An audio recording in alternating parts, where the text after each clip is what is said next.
I bought you 4 almond joys. Isn't that your other favorite? Yes.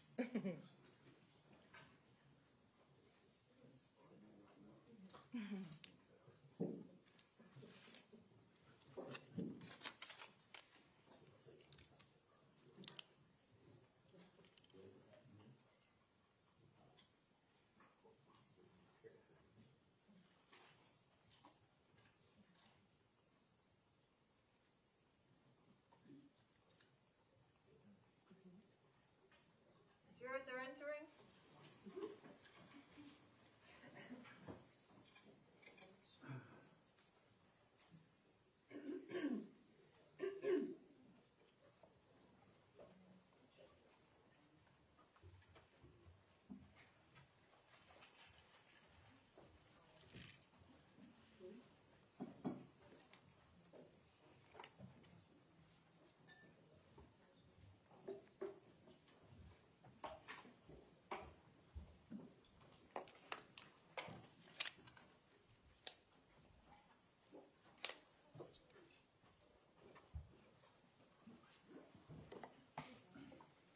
Good morning, ladies and gentlemen. The members of the jury are present. Defense, when you're ready, you may call your next witness.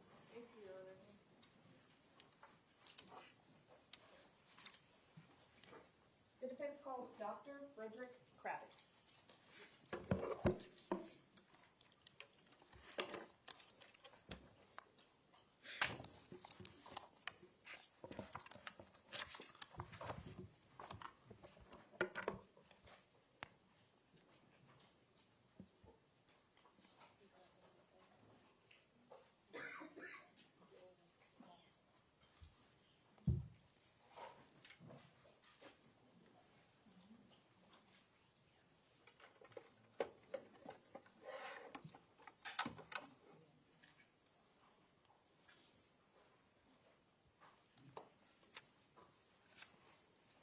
Good morning.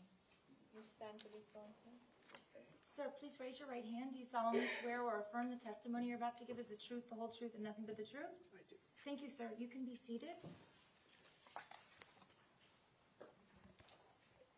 Sir, please speak into the microphone and state your full name and spell your last name for the record. Sure. Frederick Mark Kravitz, K-R-A-V as in Victor, I-T-Z as in zebra.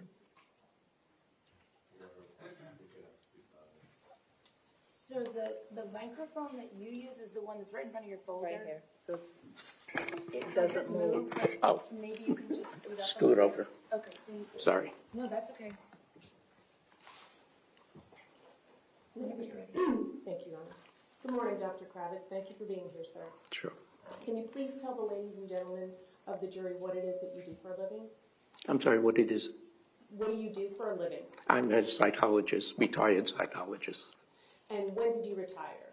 2017. Okay. And did you specialize in a particular area of psychology? I was pretty much a generalist. I worked with children, families, some adults as well. And were you a clinical psychologist? Yes. And what does that mean? It means that you're trained in working with diseases, psychopathology, skilled at counseling. And did you ever do any forensic work? Yes. Okay. Can you tell the ladies and gentlemen of the jury what it means? What's the difference between clinical and forensic psychology? Forensic would be people who primarily specialize in court-related matters. The only experience I have in forensic is with custody conciliation and custody visitation work. Okay. So the majority of your practice would have been exclusively clinical psychology as a general clinical psychologist? Correct. Okay. Can you tell us a little bit about your educational background? Yes, I have a bachelor's degree from the University of Chicago, a master's from Duke University, and a doctorate from Northwestern University. Okay. And how long did you practice, sir? I practiced for approximately 10 years in Chicago and Illinois, where I was a licensed psychologist, and 30 years in South Florida. Okay, so for a total As a Florida licensed psychologist as well. So you have about 40 years of clinical Correct. Psychology experience. Yes. And you said the primary population was families and children? Yes. And did you provide individual counseling services to children? Individual, families, marital. I'd like to draw your attention to April 4th of 2007. So I know that that's a while ago. We're all mindful that there has been a lapse in time since you saw Nicholas Cruz. But do you remember Nicholas Cruz being one of your patients? Yes. Do you remember the length of services, the length of time he was with you? Looking at the record as I did, there were about 15 sessions over 13 months. Okay. During the time when he was 8 to 9 years old, an 8-year-old in first grade when I first saw him. Okay. Your Honor, may I have a moment, please? You may.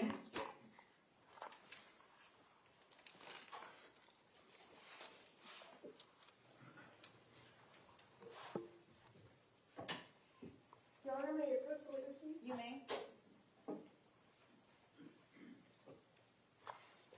Dr. Kravitz, I'm going to show you some documents. Okay.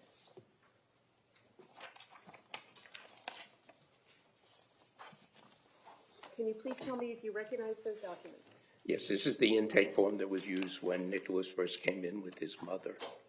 Can you glance through the notes without telling anybody what it is, just to see if you recognize those documents? Oh, sure. Thank you.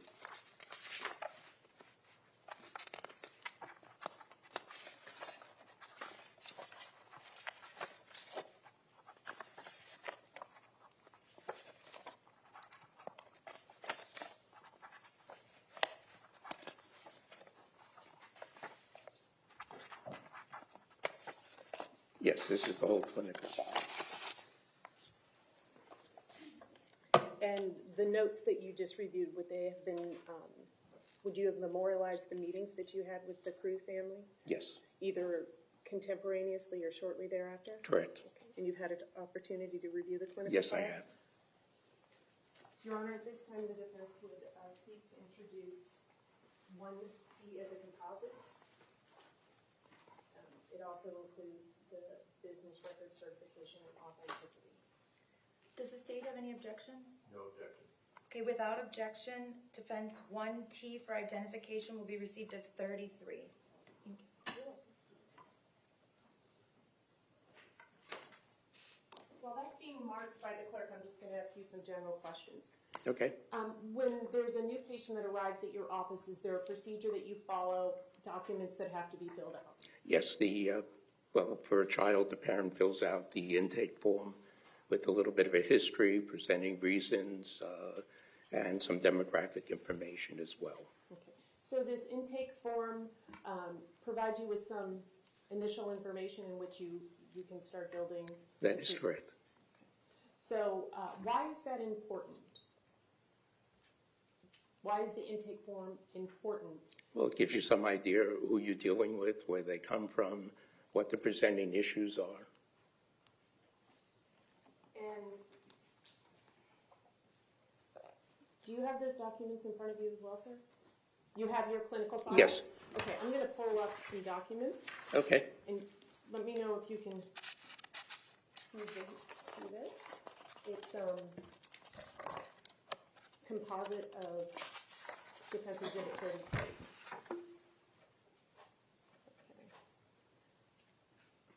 What is this document, sir?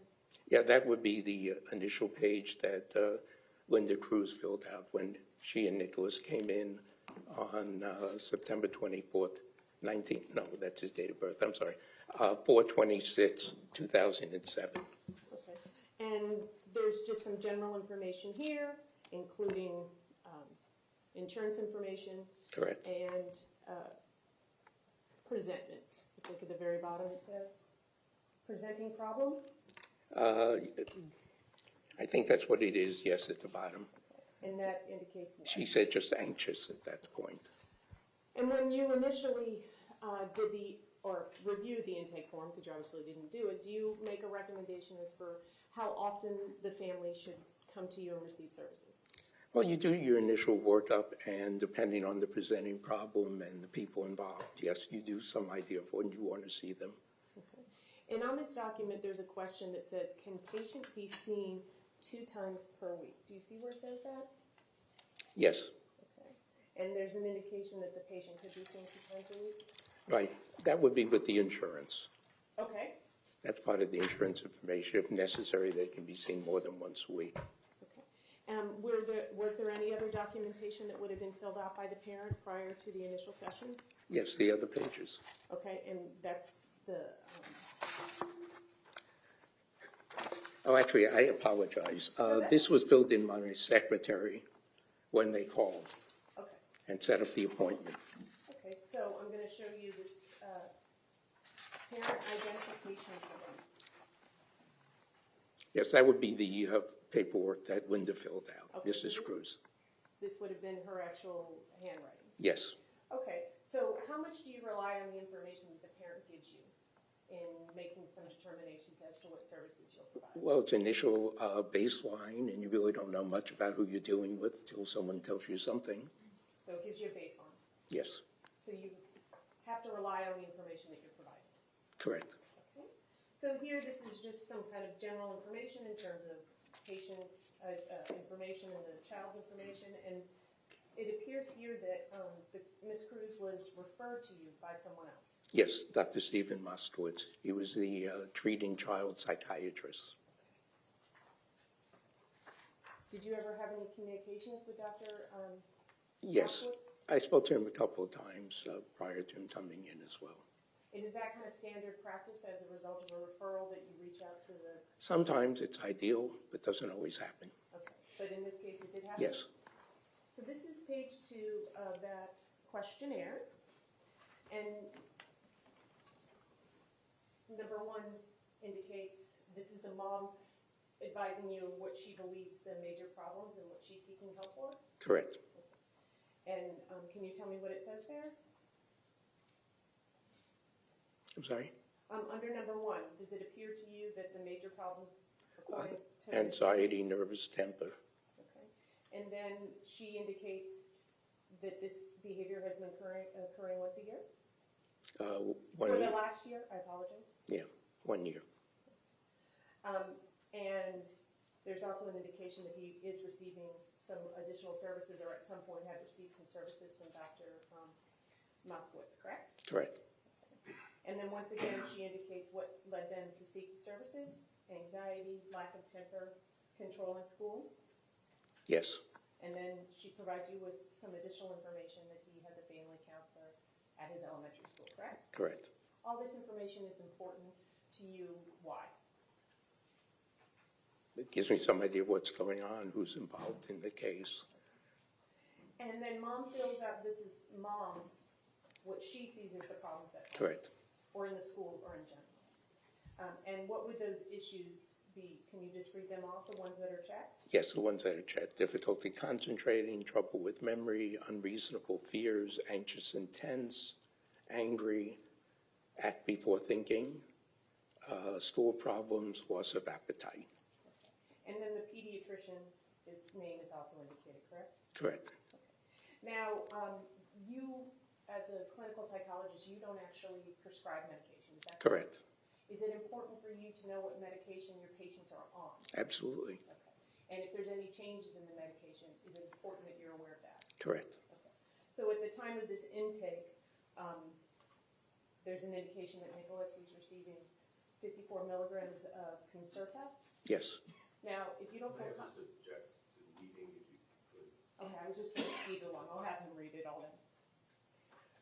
Can you please read question number 3 and how it was answered? How would you characterize your child's health? Excellent. And number 4, is there any indication under that question? No, none. Okay. And how about number 4 and, or I'm sorry, number 5 and 6? No and no.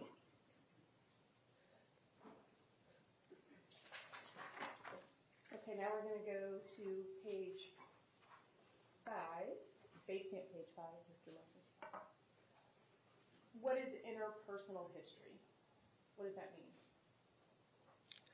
How he deals with other people. You able to see that okay?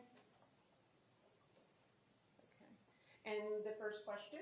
How does your child relate to peers? She said okay. And then number 2? Is your child basically, she said friendly? Okay. And then she indicates, number 3, go ahead and read the question and the answer. I'm sorry, number 3? Yes, sir. Outdoor play and TV. Did it appear from this intake form that he was involved in any clubs or teams or organizations? No. And number 5? She said no to child social activities. Is there any indication that she answered number 6? If you could read that question, please. No, she didn't. And did you ever ask her about that particular question in any other form during your sessions? Yes, she said he was, could be sweet and affectionate. And number 7? She was concerned with temper, loss of control of his temper, anxiety, particularly in school. And then 8, his response as to how she deals with those behaviors. Right, we talked about the issue. And then number 9, how he responds to discipline. Okay. Okay.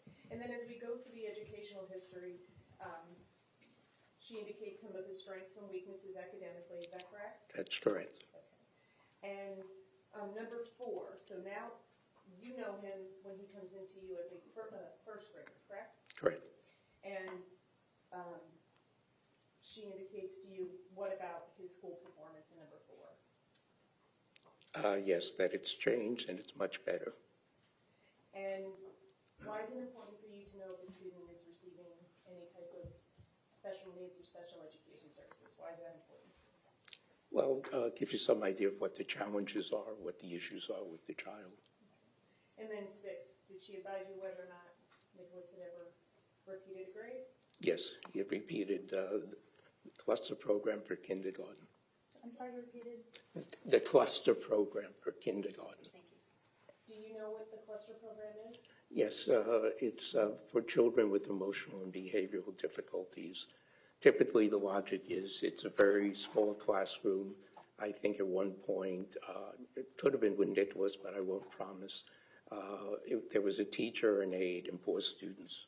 So it's almost basically a one-on-one intervention for kids who can't be contained in a regular classroom. Okay. And then there's some questions about whether or not he's been suspended or expelled, and there's an indication of suspension. Would you agree? Right, he was suspended once for a day in January of 2007. Okay, and then number 10, how does Ms. Cruz describe his behavior? Sometimes aggressive and anxious. He's very sensitive. And then page 6 of your report, Yes. family history. Why is it important to know patient's family history? Well, we want to know, certainly from a genetic standpoint, what's involved and what the gene pool is like. And what about whether or not the mother had received any prenatal care? Would that matter to you? Of course. Tell us why, please.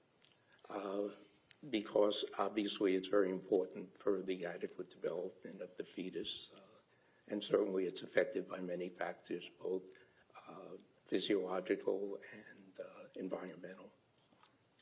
And what other information would you want to know about the pregnancy? Or one of your patients? Well, it would have been nice if she'd pointed out the adoption and the history of the birth mother. She did mention some of that in the interview, but it's not down on these notes. Okay.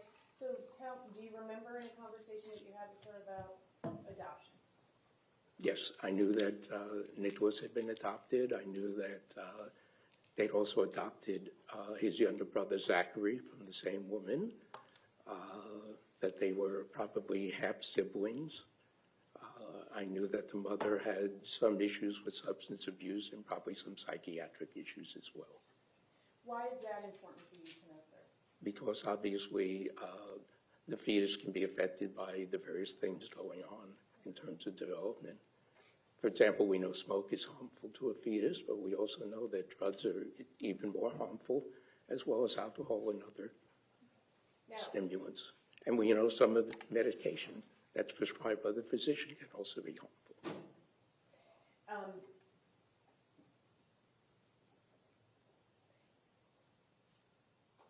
There is some information about the child's parent.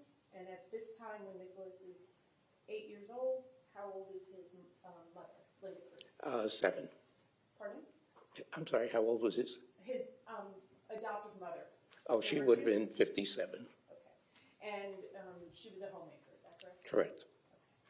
And they also indicate that the document also indicates that he has a brother. And how was the relationship with the brother, Zachary? Their relationship was rather tumultuous. Is that unusual for two boys that are close in age? Not at all unusual. They probably raised it to an art form. I'm sorry, sir. They raised it to an art form. I think Art that form? art form. Nicholas was very easily set off, and I think Zachary derived some pleasure from doing so. Zachary was basically the more functional of the brothers, but he seemed to derive some pleasure from pushing Nicholas's buttons. Now, the last question on this document is please list other pertinent information not previously asked. And that's left empty, correct? Correct. But would you have obtained some other pertinent information? Like with the If she volunteered it, yes. Okay, and would that be the information that you just told the ladies and gentlemen of the jury about the adoption? And Yes. And then what was your initial recommendation for treatment? Well, can I start with my initial impressions of Nicholas? Is that?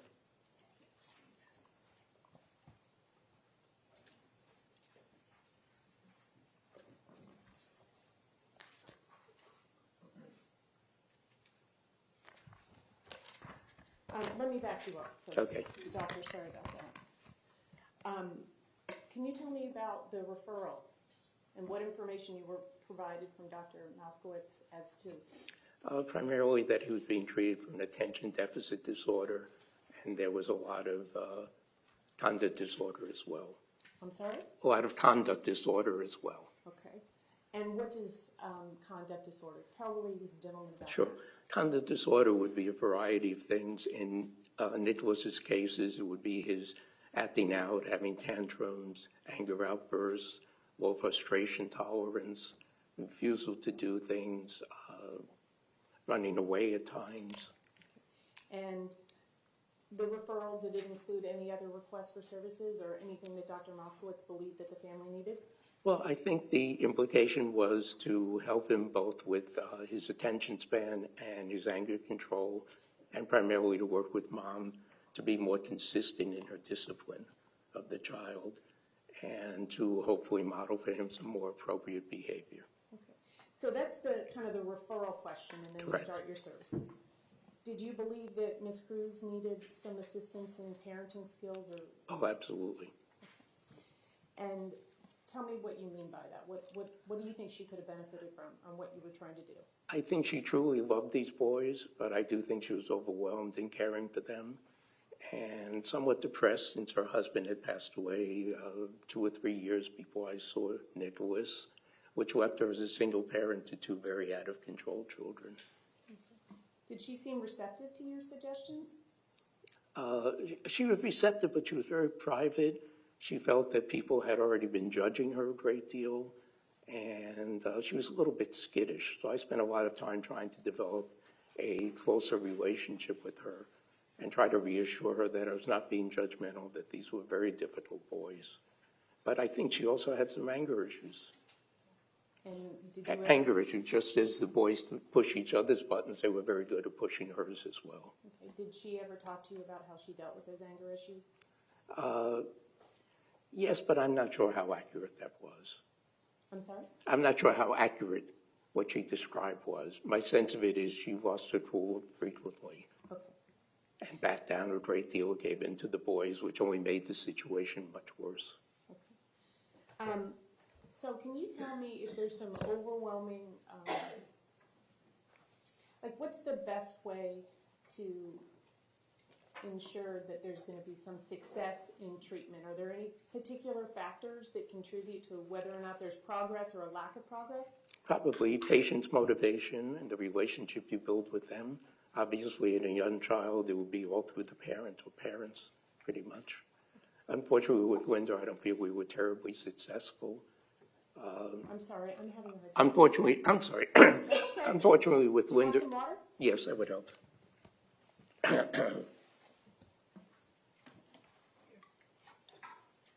Sure. That's why it's a little water. Thank you. Hopefully that'll help. That's okay. Madam, Ms. Bailey? Sure. Give me 1 second. I forgot it too, so she's gonna read it. The question is, so can you tell me if there's overwhelming what's the best way to ensure there's some success in treatment? Are there any particular factors that contribute, whether there's progress or a lack of progress? Yes, that would be the motivation of the patient or the parent, as well as the nature of the relationship you have with the parent or the patient. Who did you spend more time with during your services? Probably more with Mom than with Nicholas. Why is that?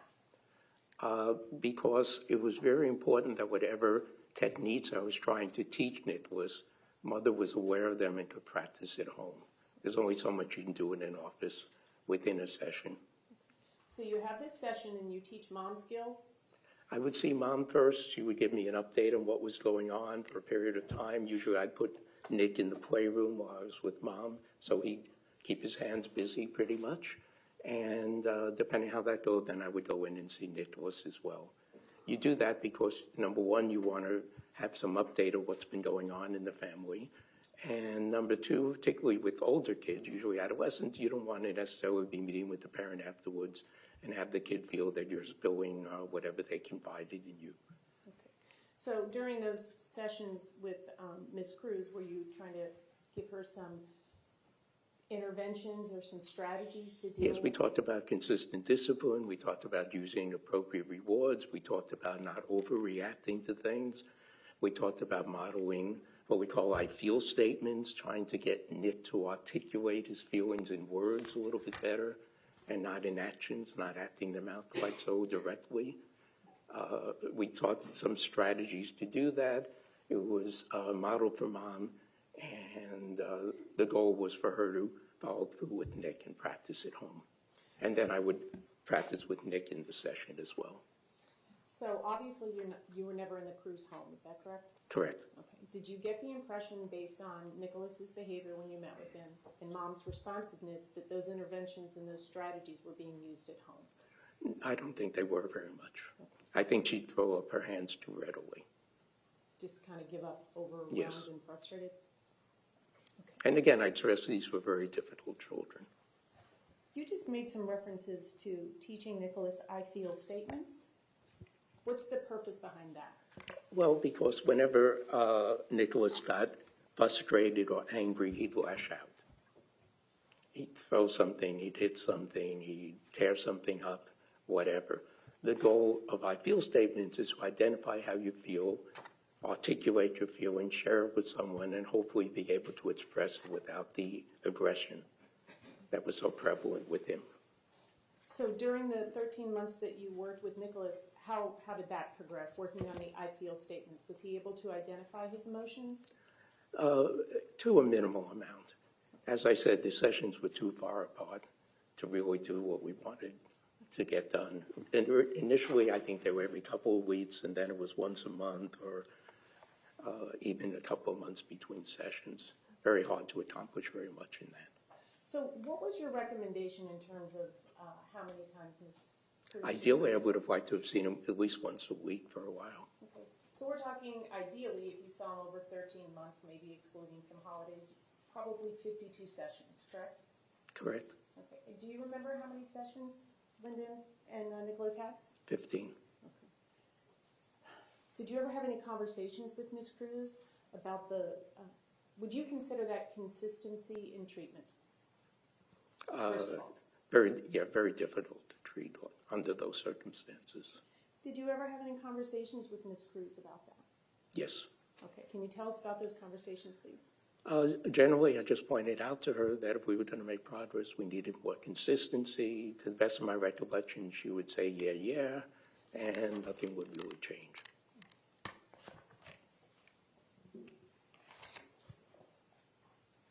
So let's talk about the sessions you did have with Nicholas. What was some of the behavior that you observed, some of the conversations that you had? Well, Nicholas was a very peculiar little child. He was 8. He probably acted like he was maybe 6 at the most. I was aware of the fact Mom had mentioned that he'd been even more problematic as a little child. And she felt that he'd made some gains, problematic though he continued to be. A lot of psychopathology, anxious, tense, short attention span, at times a little bit hyper, obviously aggressive. What am I leaving out? Fearful at times, rather withdrawn. Let's talk about being withdrawn and fearful. First, withdrawn. In engaging with Nicholas, do you believe that he struggled with social skills and communication with other people? Yes. Okay. How was his eye contact? How do you? How was his eye contact when he spoke to you? It was hard to get him to look at me initially. Oftentimes with young kids, we'll give them a toy or something to play with while we're talking, especially for ADD kids. It keeps them occupied a little bit better, so that helps. The eye contact, I think, improved a little bit, but wasn't what you would normally see. So lack of eye contact is not something you normally see with children that are diagnosed with ADHD? Not to this extent. Okay. A little bit worse than the norm, certainly. So what did that lead you to believe? That he was withdrawn. I thought he certainly showed some autistic tendencies, but that wasn't full-blown by any means. Mom had also pointed out to me that Nick had been much worse when he was younger. The behavior was much more infantile. So the hope was that we were dealing with a developmental delay, and with treatment and over time, things would improve. Okay. So you said autism. Did you diagnose him with autism? No. Okay. But he had some autistic qualities. Like what? The withdrawal, the isolation, the lack of interaction. On the other hand, you're dealing with a young child. You're also dealing with a child who I knew stuck out like a sore thumb, had been bullied, had problems with other kids. As I said, I think his brother was pushing his buttons all the time as well. So there were behavioral or environmental reasons why he would be somewhat withdrawn as well. When you say he stuck out like a sore thumb, what does that mean? I'm sorry? With the other children, you said he stuck out like a sore thumb? Yeah. What about him? He looked Physically? peculiar. He acted peculiar. Okay. And then did you make any physical observations of Nicholas over 13 months that you met with him in terms of how his development appeared when compared to children his same age? I think he looked and acted much younger than his stated age. Okay. So what were some of the things that you were working on when you were with Nicholas? What were some of the sessions focused on? The same things we mentioned with Mom, working on anger management, working on expressing his feelings using words, as well as trying to build a better relationship between him and I. And you mentioned earlier that Nicholas was very worrisome and had a lot of anxiety. Yes. Were you ever able to determine the source of either of those two things? Or Well, maybe- I think there was a palpable fear of abandonment, which was probably related to, number one, the fact that his adopted father had passed away a couple of years before, and at least symbolically, the fact that he'd been adopted in the first place. Now, do you know if Nicholas even knew at age 8 if he was adopted? I don't know, but I suspect that he may very well have overheard people talking, Okay. be it at the home, at school, or somewhere else. And that sense of abandonment, you saw like a physical manifestation of that? Well, I'm basing that primarily on mother's report that he was extremely fearful she would forget to pick him up from school, and he'd be stranded there, and no one would come get him. And how did Miss Linda Cruz respond to that fear that Nicholas She had? was perplexed by that because she always picks him up, and it shouldn't be an issue. And I tried explaining to her that no other people in his life have left, and it's natural to have that worry, offer reassurance, and don't be quite so perplexed by the fact that he has these fears. We also talked a little bit about imagination with children, and with young children, you talk about the good imagination, the bad imagination. To put it simply, the good imagination is creativity, writing a story, coming up with a new invention. The bad imagination would be imagine horrible things happen, or ghosts, monsters, all of those kinds of things. So Nicholas had some bad imaginations. He had a pretty active bad imagination. Do you think that Linda was able to recognize Nicholas's emotions and connect with his emotions? I think she mostly recognized the fact that he was angry, difficult to control, and making scenes in a variety of settings. And that embarrassed her greatly. You think she was embarrassed by him? Yes. I think the fact that she had two difficult children and they're always coming to some kind of attention for some misbehavior, yes, that embarrassed her a little bit. And I think that was also why it was hard to engage her in treatment. She felt it was hard to, that was also why it was hard to engage her in treatment. She felt that people had been judging her. How, when you would speak with Nicholas, did he appear like he was listening to you and understanding the things you were saying to him? Yeah, I think he went through the motions. We kept it pretty simple. He certainly wasn't disruptive one-on-one. What does going through the motions mean? Nodding his head, not disagreeing, repeating something I asked him to repeat. When you were working with Nicholas, did you have to break things down into chunks in order for him to understand it?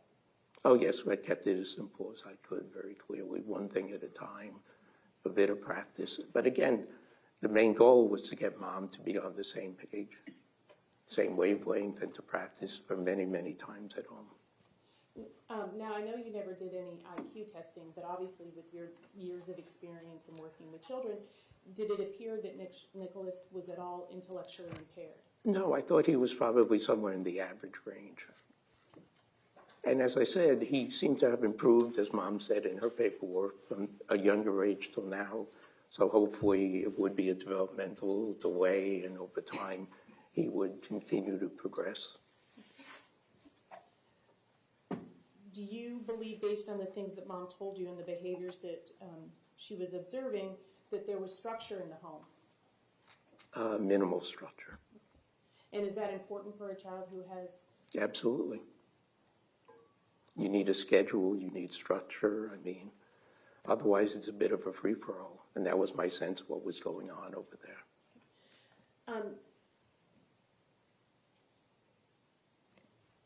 So tell me how important consistency in treatment is for any of your patients, not just children.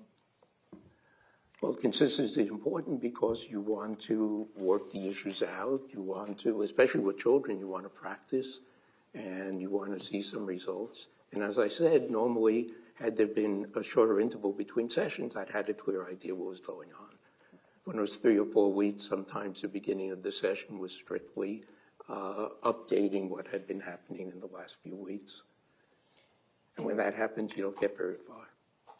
Did you get any sense of, was there any pattern as to when Linda would show up, bring Nicholas in for meetings? Yeah, I thought it was, I had a sense that it was when something had happened or someone was pushing her to bring him in. So you were aware that he was diagnosed with ADHD? Yes.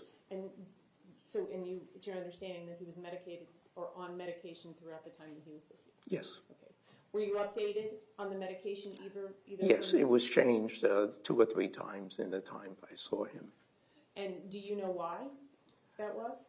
Typically, the psychiatrists change. I mean, the only way to know if it's effective medication is the behavior, how they're doing in the classroom, how they're doing at home.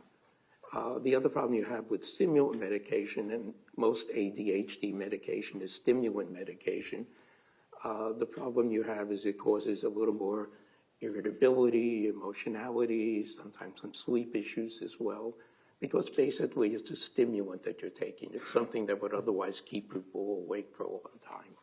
And the theory is that in ADHD children, it has a paradoxical effect of calming them down. And the theory that I was taught, and I think it's still the current theory, is that attention deficit kids have a very high need for stimulation. So there are two ways to stimulate a child. One would be externally, give them games, let them run around, all kinds of prizes, contests, whatever. And the second is to give them a stimulant medication, which seems to paradoxically calm them down because their mind is at the level of stimulation that they crave. And typically they get bored easily and then they get restless.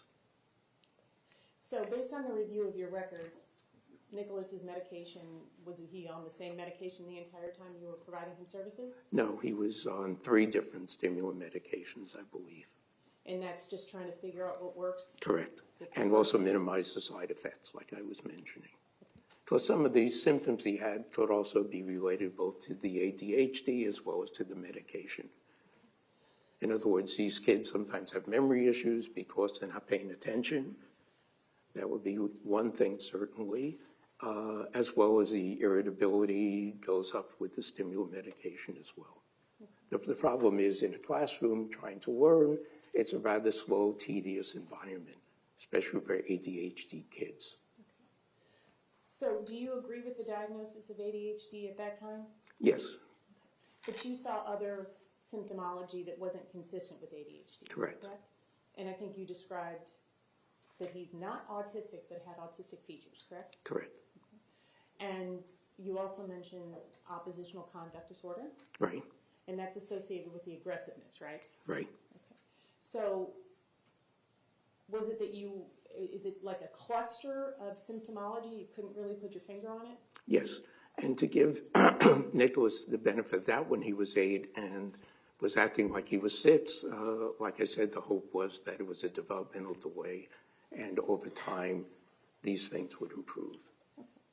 So, understanding that you would have liked to have seen the Cruz family more, in the 13 sessions that you did have with them, how would you describe Linda's progress as a parent? Minimal. I didn't really see a whole lot of gains. I'm sorry? I didn't see a whole lot of gains. It would go in little periods. If it was quieter with the kids, she was feeling a little better. If the kids were acting out more, she was obviously feeling worse. And what about Nicholas's progress? Not very much. And you mentioned the challenge of both boys. Did you see Zachary at all? Zachary came in a couple of times with Nicholas, so I observed them together, but no, he wasn't my patient. As I said, from what I could see and from what I was told, Zach was younger, but he looked older, he acted older, and he was somewhat of the better child, but he was also a tremendous instigator behind the scenes.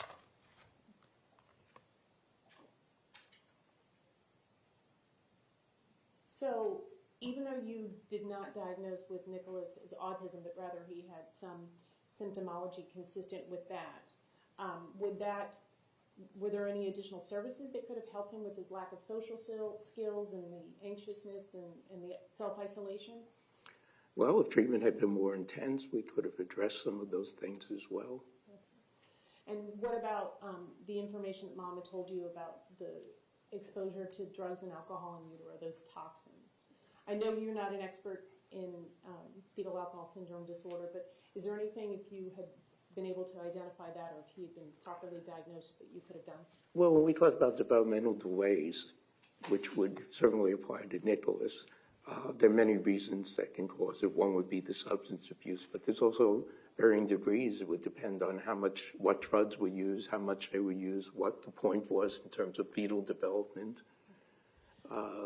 So clearly the fact that he was an average intelligence and able to comprehend things, we were hopeful that with treatment he would continue to improve. It would be a major issue. And when you see a patient as a general clinical psychologist, do you ever make referrals when you have all the information that you need from a family and the consistency in treatment if you think that there's something else that they may need? Well, I had suggested on numerous occasions that Linda get some help herself.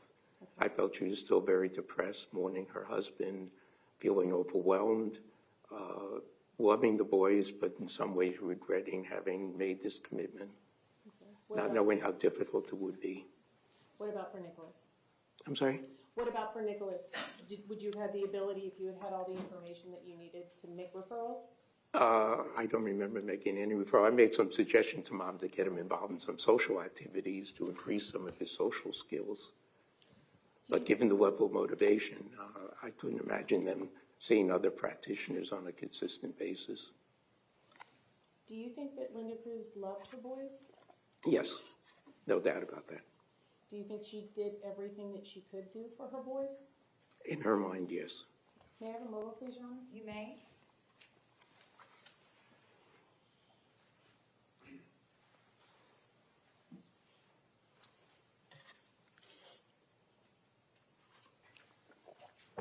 I think in your notes, and we can go through them if you want, but if you remember and they're in front of you, and the jury will have an opportunity to read the individual notes. And you have the typical doctor handwriting. You indicated something about symptoms of a mood disorder with Nicholas. What does that mean? A mood disorder? Yeah, potential mood disorder. What is that? Well, a mood disorder would be anxiety or depression or mood disorders. Is it difficult to diagnose children with a mood disorder at 8? No, sometimes it's pretty clear-cut. But like I said, with Nicholas, there were so many things going on simultaneously. And what is your recollection why Linda adopted the boys? Did you ever have a conversation with her about that? About why she adopted boys? Yes. We talked about it. To the best of my recollection, I got a sense, I'm not sure I'm correct, that, and this may be revisionist history, that Linda felt that it had been her late husband who had kind of suggested this, and she went along with it. And given his demise and how difficult the children were, she regretted that decision.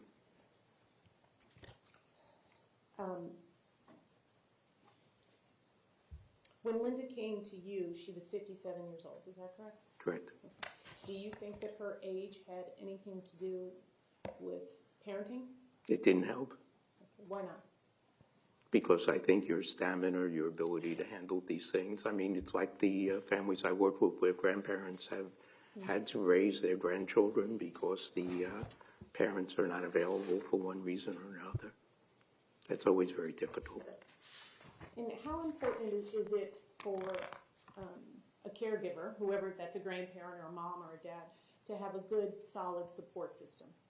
That's very important, especially when you have this difficult situation. And do you believe that Linda Cruz had a support system at home, or? Not to the best of my knowledge.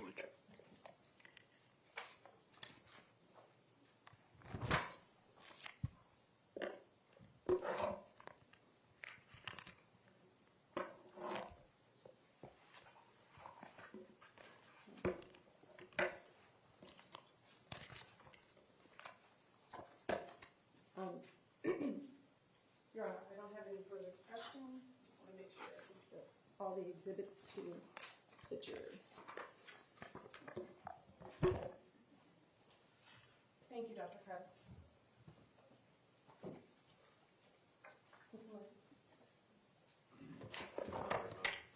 She had the exhibits, I'll wait until they're done Okay. before I begin that.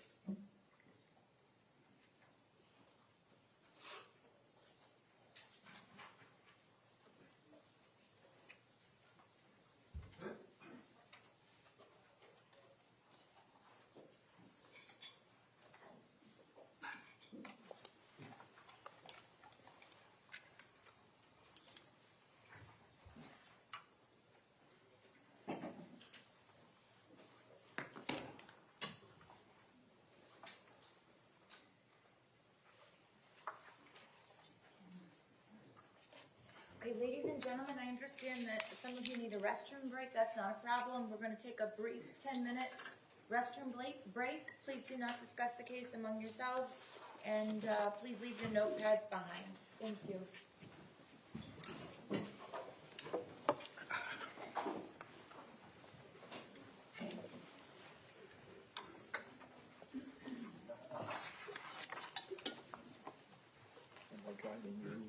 You just need to speak. I'm sorry.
And hopefully the jurors are ready to come. I just want to say, and I don't, the defense is perfectly in their right to publish the information to the jury, but this is now going to take about 25 minutes.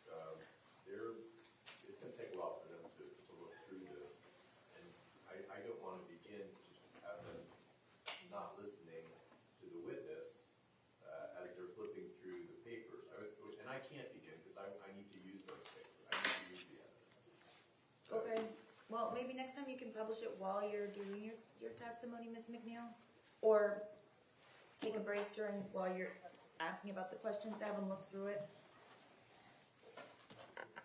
But there's nothing I can do about it now.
I'm serious.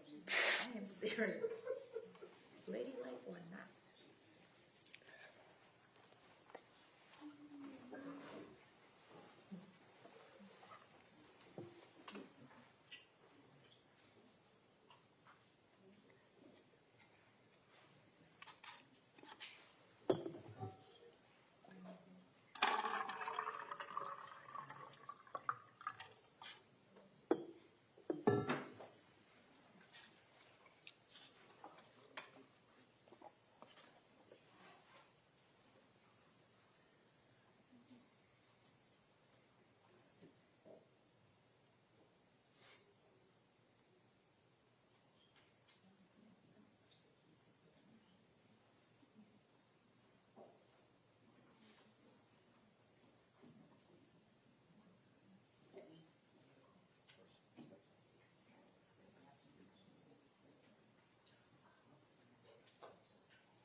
Jurors are entering.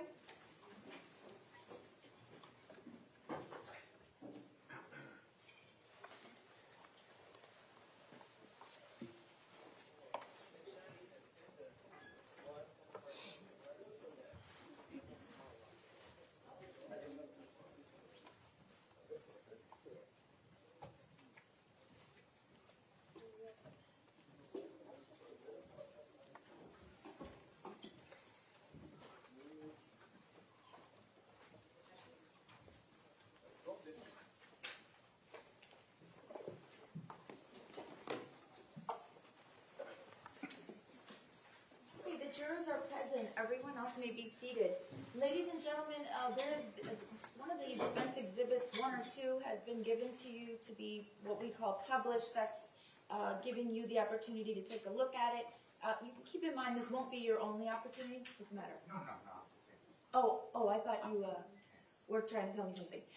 This won't be your only opportunity to view it. When you retire to deliberate, you'll be given all of the exhibits, so you can take your time looking at it now, but just keep in mind you'll be able to look at it again at a later time.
Use the court man again. You may. Thank you, Your Honor. Good morning, Dr. Kravitz. My name is Jeff Marcus. If I may start with just to put your time period in perspective, it was from April 07 to May 08, correct? Correct. Okay, so that's 10 years before the shootings at Marjorie Stoneman Douglas, correct? Correct. Okay. And you were aware and you spoke with Dr. Stephen Moskowitz. He was a psychiatrist, correct? Correct. And so, and the defendant was receiving medication even before you got involved in his treatment, correct? Correct. And were you also aware that he was receiving counseling services at his elementary school? Yes. By Mr. Noonhan, who Correct. was with us yesterday. You knew that, correct? Yes. And that he had been getting services all the way through his schooling. Did you know that? Yes. From kindergarten until he left the school. Correct. Okay. In your, you were shown this intake sheet, and let's see if it'll. Are you seeing it? No? No? Oh, you are? Are you? Yes. Okay. It seems like sometimes it's there and sometimes it's not, but okay. That's a sheet that my secretary filled in when Mrs. Cruz called initially. I understand that. So you were asked about 52 sessions that he could have had if he was there for a year, correct? Correct. Okay. So, but the reality is that insurance decides a lot of issues, correct? Correct. And money decides a lot of issues, correct? Correct. It's a reality because you were a private psychologist, correct? Correct. You weren't part of Henderson, No. and you weren't low cost. You Correct. were regular cost, right? Regular cost. Okay. And so on the towards the bottom section, verification of benefits. It looks like Blue Cross Blue Shield PPO. Actually, that's above that in the insurance section. Right. And then there's a deductible. Looks like $5,000 deductible. Do you see that? Yes. Okay. And number of visits, 30? Per calendar year, yes. Okay. So insurance would pay up to 30 visits. Correct. Okay. And the percent the patient is responsible is 50%, right? You see that? It's about halfway down on the verification of benefits. Yes. Correct. Okay. And the estimated payment, it looks like, does that mean for the first payment, it's $129.16, and thereafter it would be $86.89? Presumably that the deductible hadn't been met. The insurances set the charges. So the rather unusual figures you see is something Blue Cross Blue Shield set. The initial visit was allowed at $129.16, additional visits $86.89. And that would be the patient responsibility? Assuming that deductible hasn't been met. Otherwise it would be half that, or roughly 43, 45, 44 and a half. Okay, so that would include, the insurance would pay the other half? Yes. Okay, all right. You sure about that? That that's what an estimated payment would be? Well, that was based on the fact that only $197 of the $5,000 deductible had been met so far that year. Okay. That would be all medical treatment. Okay, so there is certainly a matter of payment, correct? Correct. And you had understood that she was a widow and she was living on whatever she was living on, you knew she wasn't working, correct? Correct. Okay. when you began the visits, the actual sessions, I think on April 26th, 07, and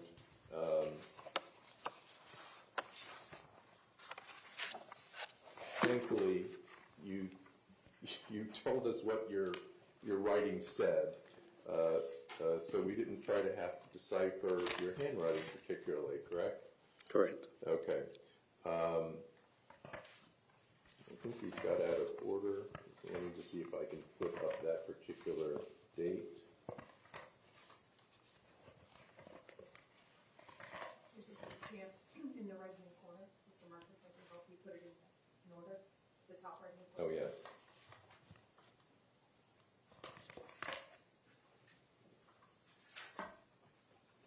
Thank you, Ms. McNeil. So if you... Oh, the handwriting isn't that bad. I'm sorry?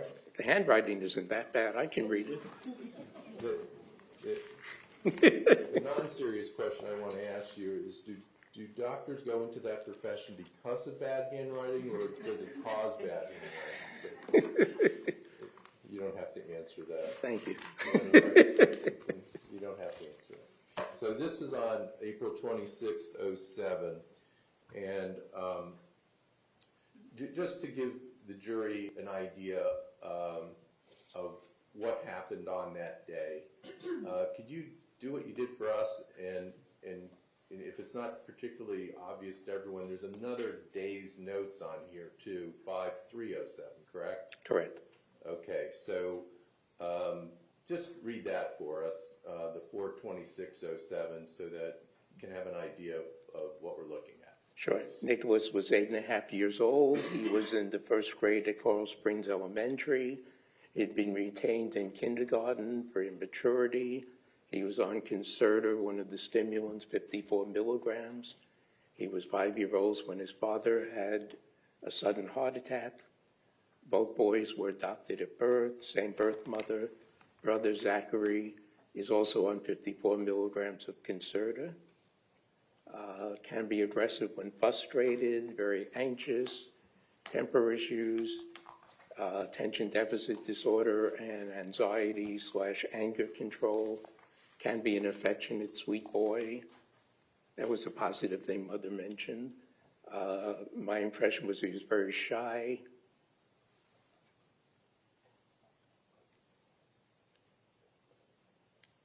Okay, did that complete your notes? Yeah. Okay. I think there's more in this Marcus on that note.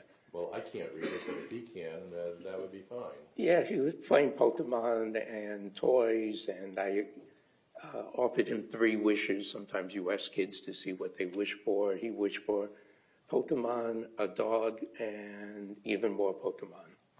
Okay. And he was easily frustrated. Those are my impressions. Okay. So one of the major problems with that was being brought to your attention was his anger control, correct? Correct. And that you see that throughout the visits, that it's a constant issue that you address with him and his mother, correct? Correct. And you're trying to give him strategies to deal with his anger control. Correct. Correct? And were you aware that he was having anger control issues at school as well? Yes. And so it's a pattern of behavior of at school and at home that he's not only angry, but he's acting out. Correct. And he's being physical with people. Yes. Okay. And that is something that you're trying to address. Yes. And would it be fair to say that, well, I believe you described it as that he had little success with you. Correct. Okay.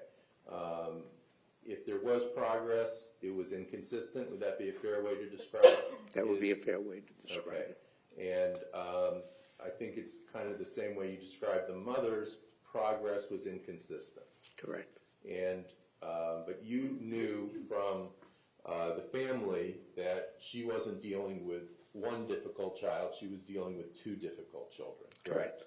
And so you're sitting in your office or wherever you sit with them, and you're trying to deal with this woman who is dealing with her real life problem, correct? Correct. And it's a pretty big problem that she has. Yes, it is. Yes.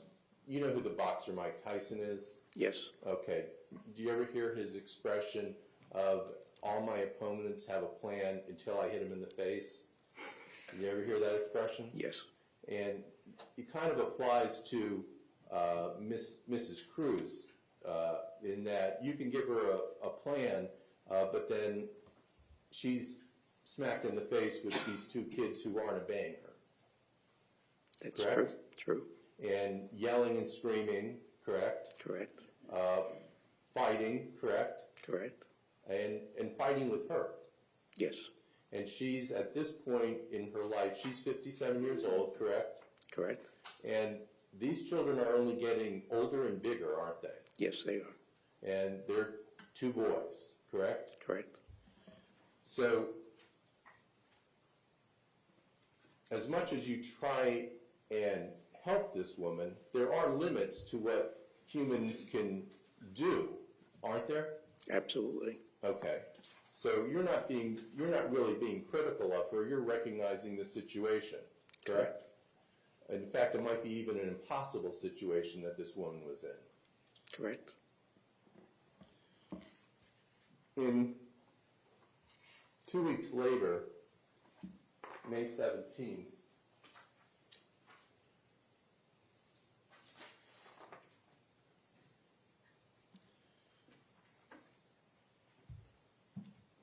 I don't know where it says it here, but I believe you told us, and you tell me if I'm wrong, Okay. that he hit somebody at school. Is that That's in this correct. note somewhere? Yes. All right. I'm sorry. Can you show us where? First line, hit somebody at school. First line. Okay. All right. See, hit SB at school. Okay. No, SB is somebody. All right. All right. Looks like 3/B to me, or S/B, but is that what it is? S/B, somebody. S/B. Okay. All right. Thank you.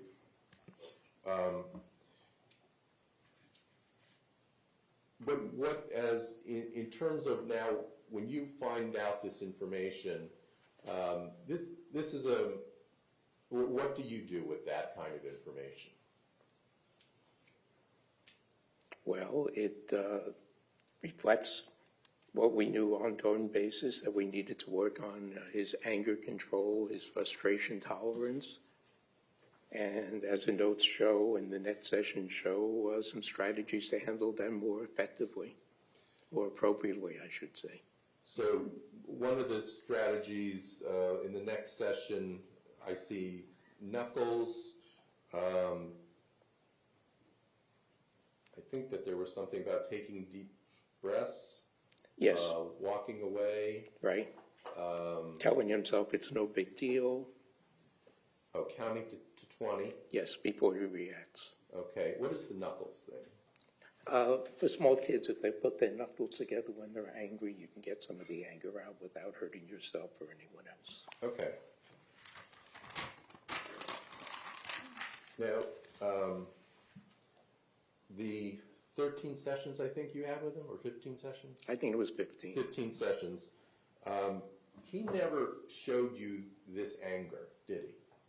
Not in this session. He was not oppositional to you. He was at least compliant. Okay. He was acting socially to you? Yes. In a pro-social way? Appropriate way?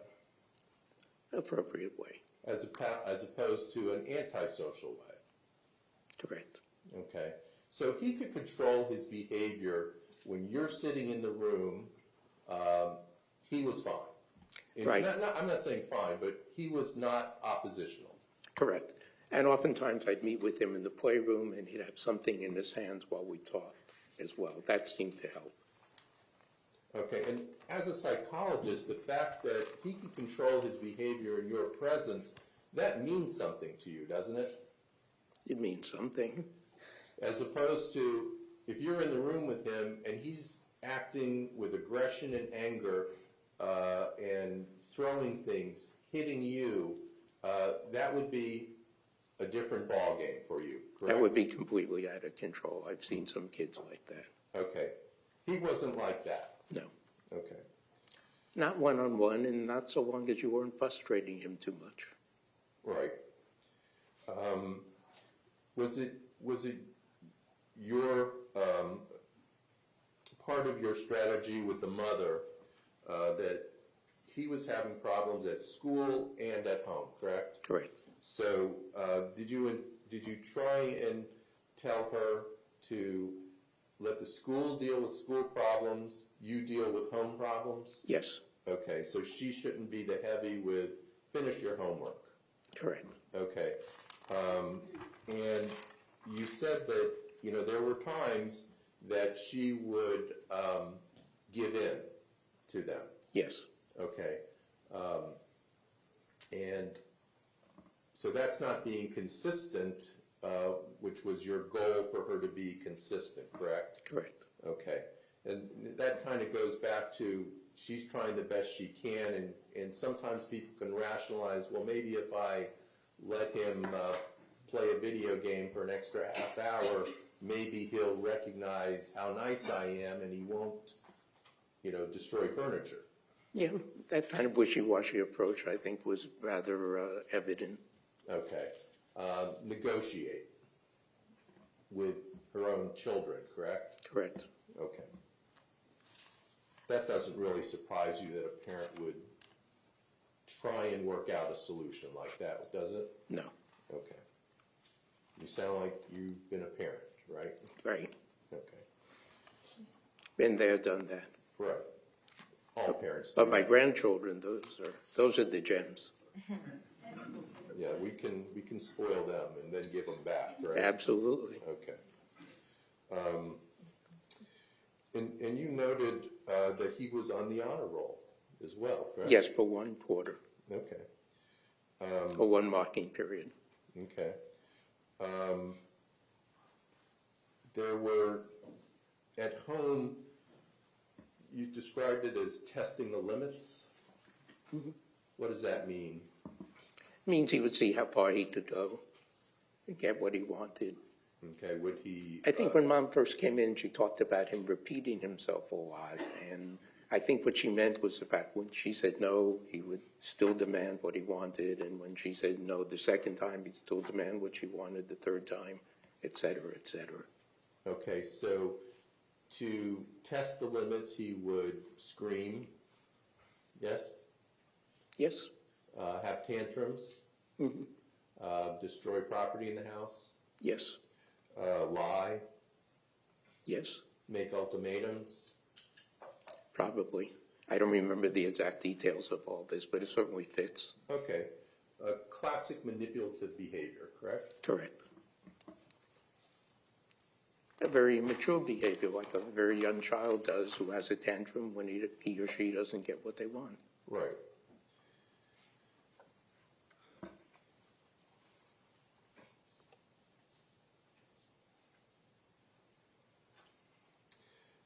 When he was with you, we went over that he wasn't at all oppositional to you, but did he actually like the therapy? Like the attention? I don't know. I'm sorry? I don't know You don't how know? to answer that one. Did you never got... I don't think young kids usually necessarily like this. You remind me of a patient I saw. I mean, the story reminds me of a patient I saw a few years ago, a little boy, and he was playing with his friends. I think he was 7, and Mom took him away from his friends to come see me, and he was very upset. And the mom said to me, shouldn't he be looking forward to coming and talking to you? And I said, not exactly how it works. It's hard to compete with your playmates and other people like that. He didn't give me any trouble, but I'm not sure I would say that he liked coming in necessarily. I think basically he liked doing what he liked doing. Okay, but you never got the direct impression that he did not want to see you. No, not that. Okay, it wasn't dragging him in by the arm kind of thing. No, I've seen a couple of those. I'm sorry? I've seen a couple of those. Yeah, but not the defendant. Okay. So you were confident of your ADHD diagnosis, or were you confident of your ADHD diagnosis? Yes. Okay. And his oppositional defiance was obvious to you? Mm-hmm. And regarding you didn't diagnose him as autistic, but you saw some features. Correct. Okay. And no matter how you labeled him with one or the other, would the treatment have been the same? I think so, generally. Okay. And so the treatment would not have been any different, right? No. Correct.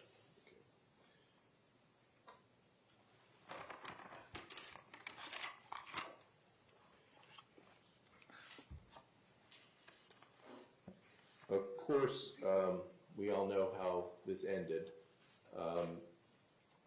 Was there anything in what you saw from his behavior that could have foretold this event happening of what happened at Marjorie Stoneman Douglas?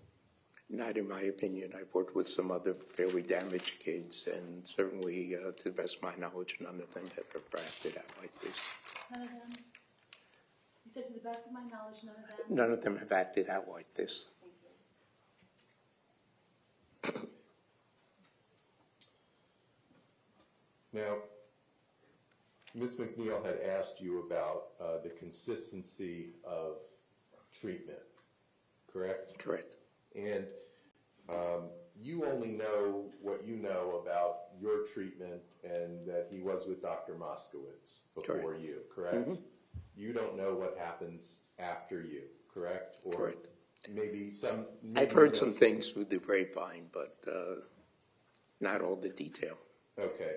So were you aware that he saw Dr. Lori Karp, who's a psychiatrist? Do you know Dr. Karp? Yes. That he saw her from June 25th, 2008 through December 18th, 2011. Were you aware of that? I knew he'd seen her. I don't know the dates to that. Okay. So just to be clear, and I know I'm repeating this, but May 21st, 2008 was your last session, and then June 25th, so a month and 4 days later, starts with Dr. Karp. Were you aware of that? No, I was not. Okay. And also in October of 2008, he went to Tomorrow's Rainbow for grief counseling with his brother. Were you aware of that? No, I was not. Okay. And that would be a good idea for Sure. him to have grief counseling, correct? Yes. And I mentioned Mr. Newnham from the school, his counselor at the school, that was consistent throughout his entire elementary school, one counselor the whole time. That's pretty good that he had a consistent counselor for all those years. Yes. Okay. And that, were you aware he started service with Henderson Behavioral Clinic at home therapy from October 2009 to December 2009? I knew there was some intervention like that. I didn't know the dates. Okay. And that when he eventually went on to middle school, first at Westglades, he was receiving counseling at that school as well. Are you aware of that? No. All right. And were you aware that he switched to another psychiatrist? He ended his time with Dr. Karp in December of 2011 and started with Dr. Nagin, a psychiatrist, in January of 2012.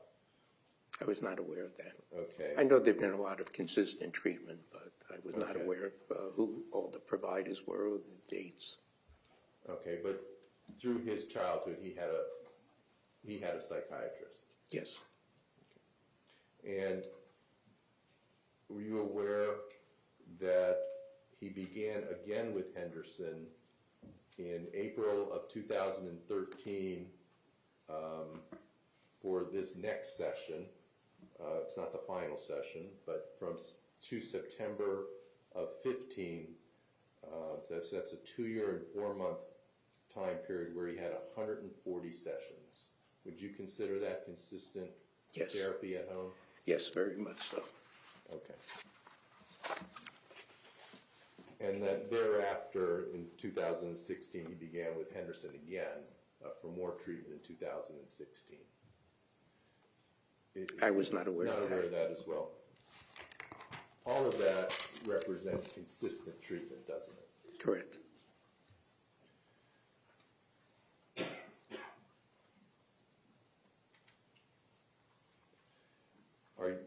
Do you now realize that you were just one of many therapists, doctors, counselors, teachers, and a parent who tried to get the defendant help? Yes. All right. Thank you very much, Doctor. Appreciate your time. Sure. Let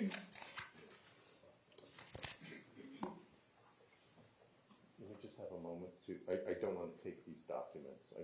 Thank you.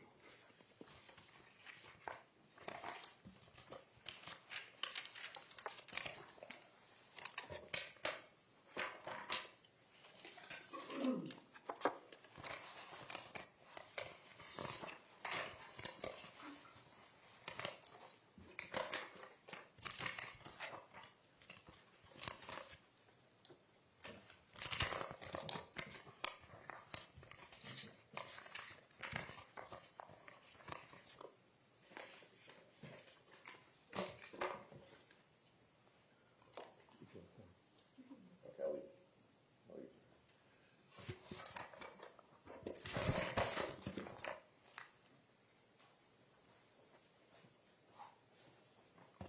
We'll keep you on. So Mr. Marcus just talked about a lot of additional services that were provided to Nicholas that you knew of some, but you didn't know of all of them, right? Correct. Okay. So he mentioned Henderson, and he talked about different, they're called episodes, but different times when Nicholas was with Henderson. And that first episode, we'll call it the first treatment, do you know that he only had 6 sessions and then his mom discontinued treatment? No, I didn't. Okay. And Mr. Marcus mentioned Tomorrow's Rainbow. Great idea. Yes. Grief counseling. 4 years after Nicholas's father died. Okay. So great that mom did that. Probably something that he needed immediately after his mother. Objection. Witnesses testifying, not asking questions. You mean the lawyer? And leaving. You mean the lawyer? I'm sorry, the lawyer. Okay, sustained. I'll strike the question. Can you make some notations? Okay.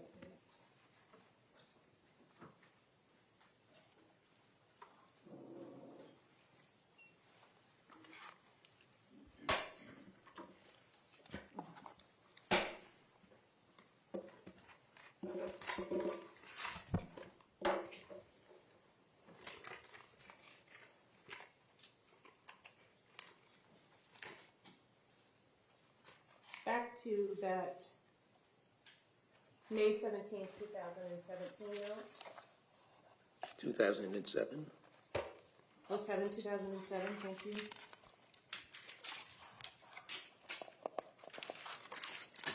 Which date, I'm sorry? Oh, it's up there. May Yes. 17th, 2007. Right. I know that you read some of this to Mr. Marcus.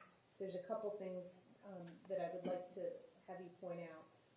Can you see this sentence? Can you read that sentence for us where I'm pointing? Yeah, he says he was angry that Dad died. Okay. When is the best time for anybody who loses somebody that they love and care about to get grief treatment? Well, ideally earlier than this, but certainly better later than never. Better than ever, right? And then there's another sentence, I think you had said in the beginning that in kindergarten he was in a cluster, and then he'd been mainstreamed in first grade? Correct. Okay. With ESE services? Yes. And what does the last sentence of that note say? Schools recommending his return to the cluster program for second grade. What does that tell you? Why was that important to you to have They that? were still having difficulties with him in the classroom. Now, Mr. Marcus also mentioned some additional services that were provided by other mental health agencies, Henderson. Right. And I think he said it was 22 months of treatment, I think. Is that what you said? 26. And did you know that there was also another agency called Camelot Community Care? No, I did not. Do we have verbiage? It's usually the buzz. Fire was it fire alarm? No. It was a true one. It's okay. Okay. Go ahead. Sorry, it's just a false alarm. But did you know with both of those agencies that mom wasn't really compliant and wasn't following the recommendations of those agencies? Objection leading. I didn't know that, but it doesn't surprise me.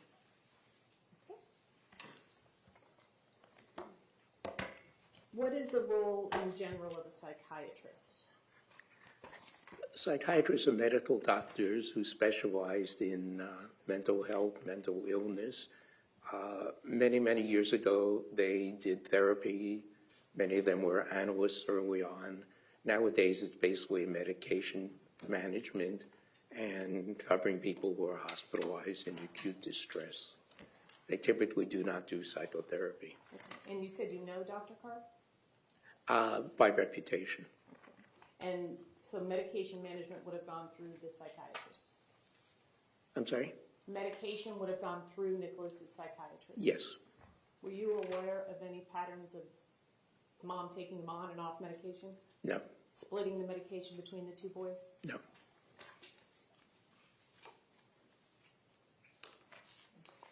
There's also...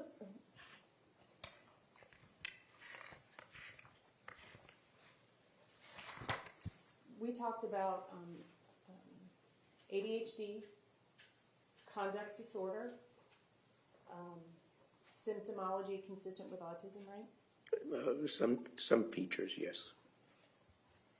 But you also have another acronym here. What is that? OCD, obsessive compulsive disorder. And how did that manifest in Nicholas? That was with mom saying he repeats questions 3 or 4 times. I think, again, that was just perseveration of trying to get his way. But he did have some obsessive qualities. If I remember correctly, he would cross out writing that he did if it wasn't perfect and redo it.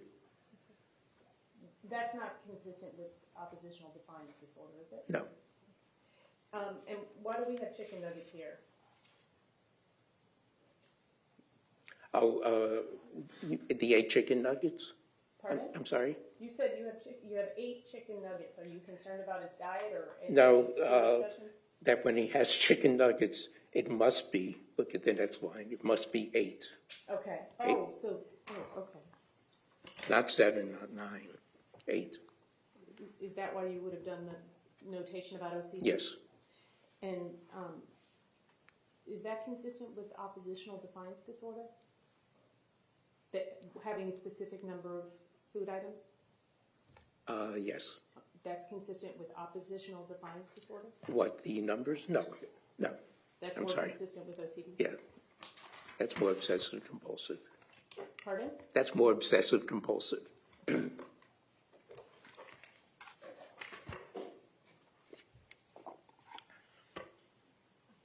So, did you terminate services with Ms. Cruz and Nicholas Cruz? Did you terminate their services? How No, did they basically dropped out. If I remember my notes, there was a month or 2 between visits, and she must have canceled the last visit, and it took me quite a while to realize they weren't even coming because it had been so sporadic by that point. And Mr. Marcus told you that she went from clinical psychological services to a psychiatrist, correct? Right.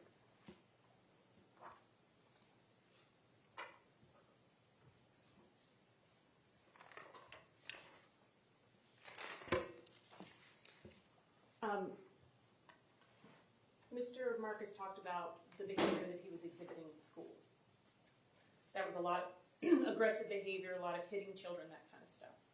Do you remember that? Yes, And he wasn't displaying that behavior when he was with you, is that correct? correct. What was the difference in those 2 environments?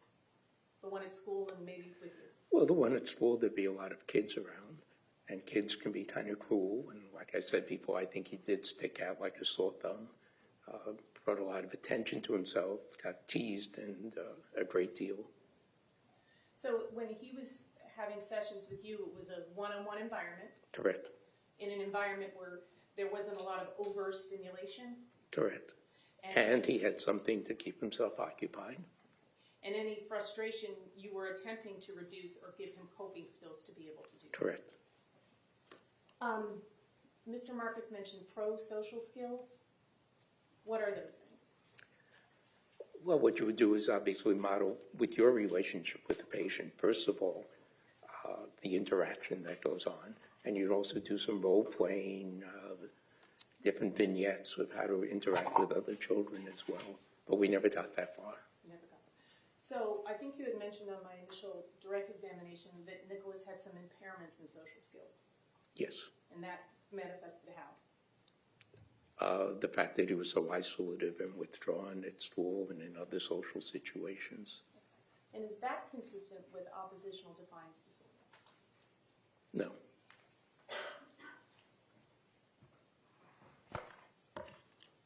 I have no further questions. Thank you very much, Dr. Kravitz. Okay, thank you, sir. Thank you. Excuse. Thank you for your Okay. patience. Ladies and gentlemen, we're going to take a lunch break. It is 11:41. I would ask that you please be back at 1:15. That gives you just about an hour and a half. Please remember that you're not permitted to discuss the case among yourselves. You're not permitted to talk about it with anyone else, and please leave your notepads behind. Thank you.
jury.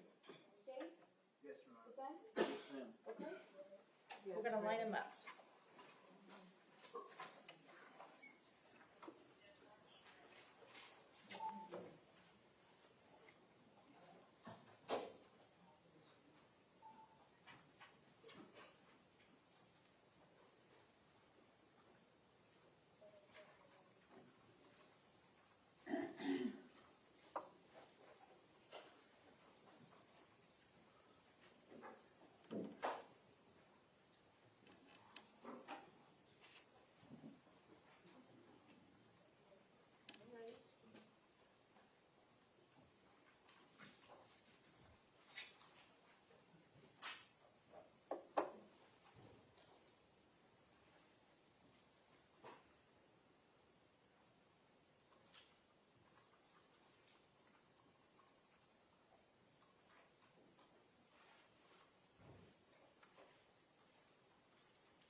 Jurors are entering.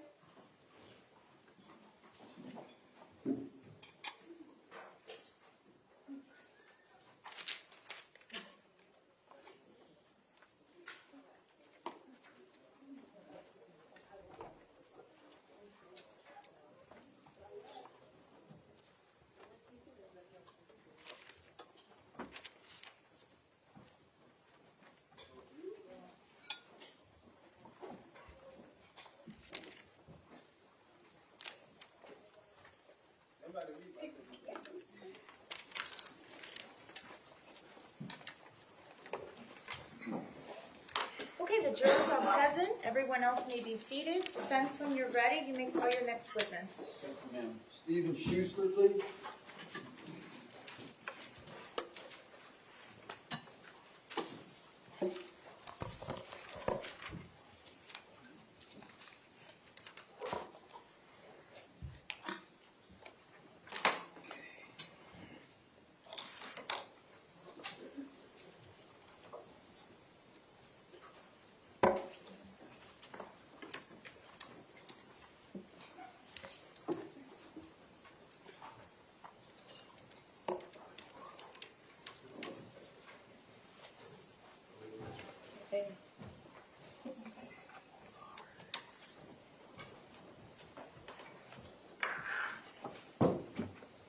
Please remain standing to be sworn. Right.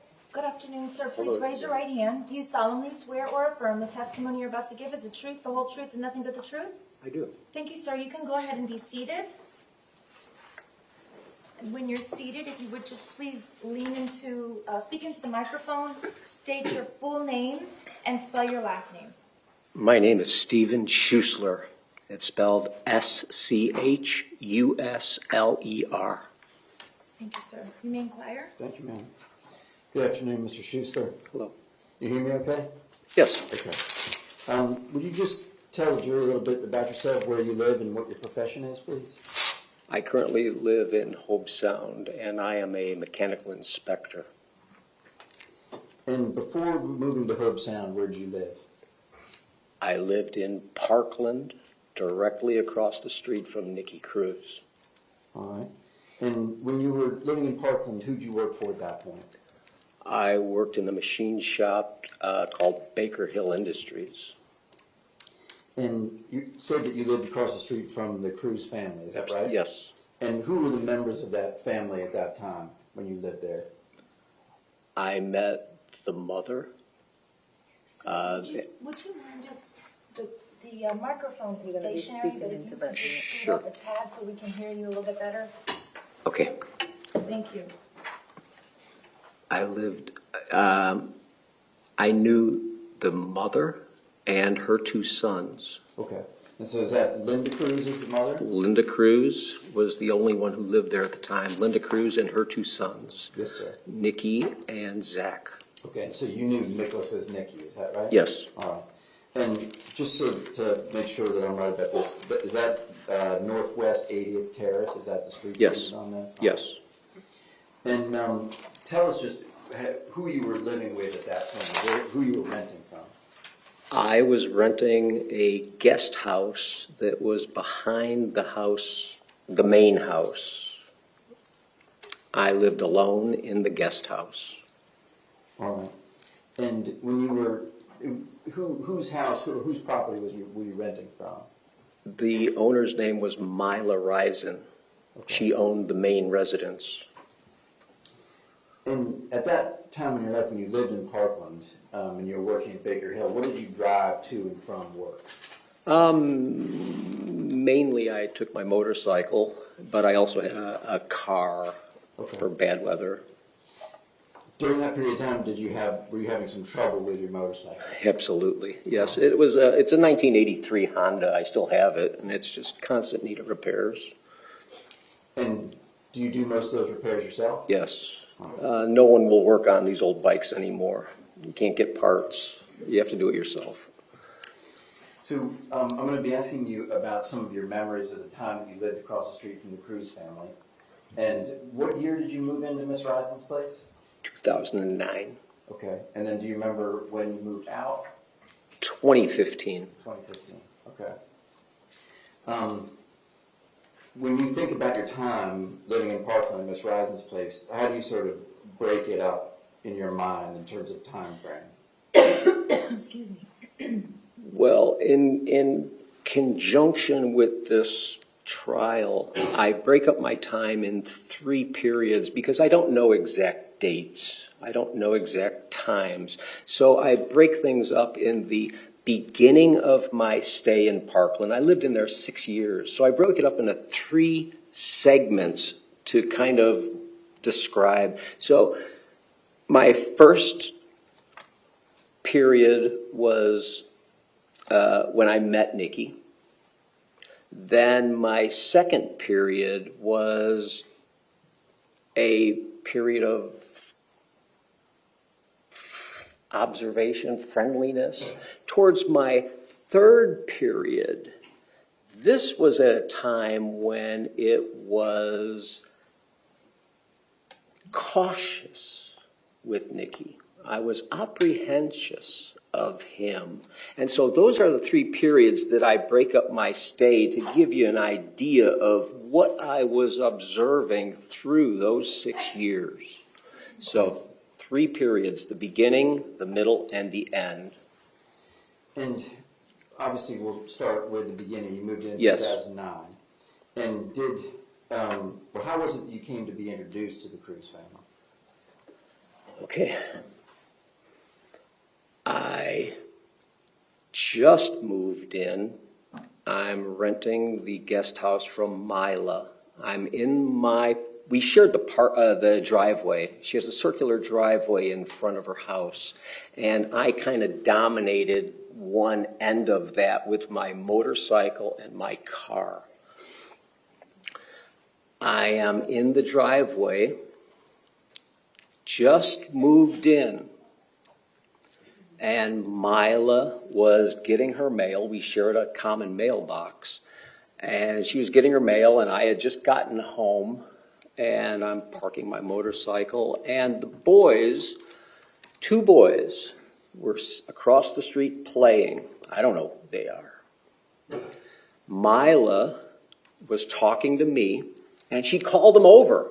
She called them over across the street to introduce me to them. And And she says, this is Steve, he's going to be renting here, and she says, this is Nikki, and this is Zach. She said, points to Nikki and said, he's the weird one. And I stopped, and I didn't really kind of comprehend what she was saying right in front of this little boy. And I asked her, I said, what did you just say? And she said it again. She said, it's Nikki. He's the weird one. Aren't you, Nikki? And I could not believe that she was demeaning that boy right to his face, calling him a weird one. I could look at him and I could see that There's no question there. Okay, ask him. I'm sorry. That's okay, sir. When one of the attorneys objects, it's just between me and the lawyers. Okay. And if you have any question about what to do, No. you can ask me. But at this point, the lawyer's going to ask you another question. Okay, thank you. Thank you. And just so we're sure, this is spring of '09. Yes. Right? And Nicholas was born in September of 1998, so he would have been 10 at this point. Does that sound about right? Sure, whatever the math works out to be. And what were your observations of Nikki, as you called him, when you were introduced to him by Miss Rice? Okay, now I'm going to answer the question, and I will answer the question, but please bear with me, because the irony of our first meeting when she called him weird was distasteful, it was disgusting, and I do not, here I am going to do the same thing. I'm going to do the same thing that she did, and she called him weird, and yes, he did not have the boyhood image. You could look at him, and you can see something's not right, something's off. His caricature was, the first thing I saw was him was Alfred E. Newman. It was not please, and I'm sorry to say this in front of the boy, but he was not attractive. You could see that something's just not right. He looked like Alfred E. Newman. He had big ears. He had a quirky face. But when she called him weird, what he did was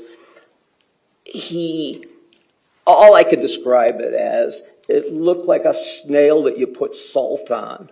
They just shrivel up, and he just shriveled up, and he stood there while she said he was weird, standing right in front of him, and he just curled up and stood there. Then his mom came out, and his mom came across the street, and she introduced me to the mother, Linda, this is my renter, and she says hi, and took the boys back across the street. She took them back across the street. Me and Mila were still standing there, and then Mila, I saw that there was kind of a conflict between Mila and Linda. And she went on to say that she had a conflict with Linda because her cat was bitten by her dog and she refused to pay, and it seemed to be a personal little squabble. So I didn't meet Hold on, Linda. sir. Just a second, please. May I speak to the lawyer's sidebar, please? Give me just a second, please.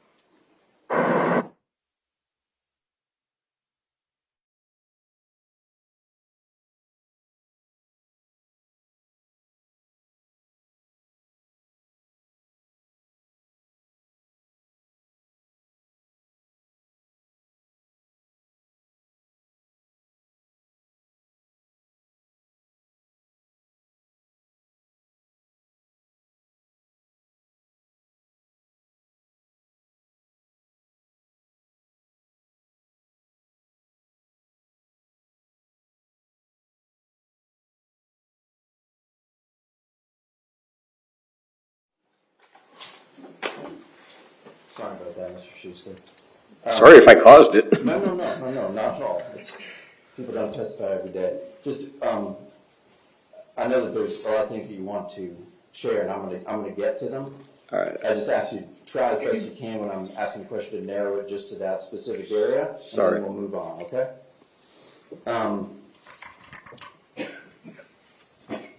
Did you learn early on that Nick was adopted? Yes. During the introduction, she mentioned it. Mila mentioned it, and she said they're adopted. Okay.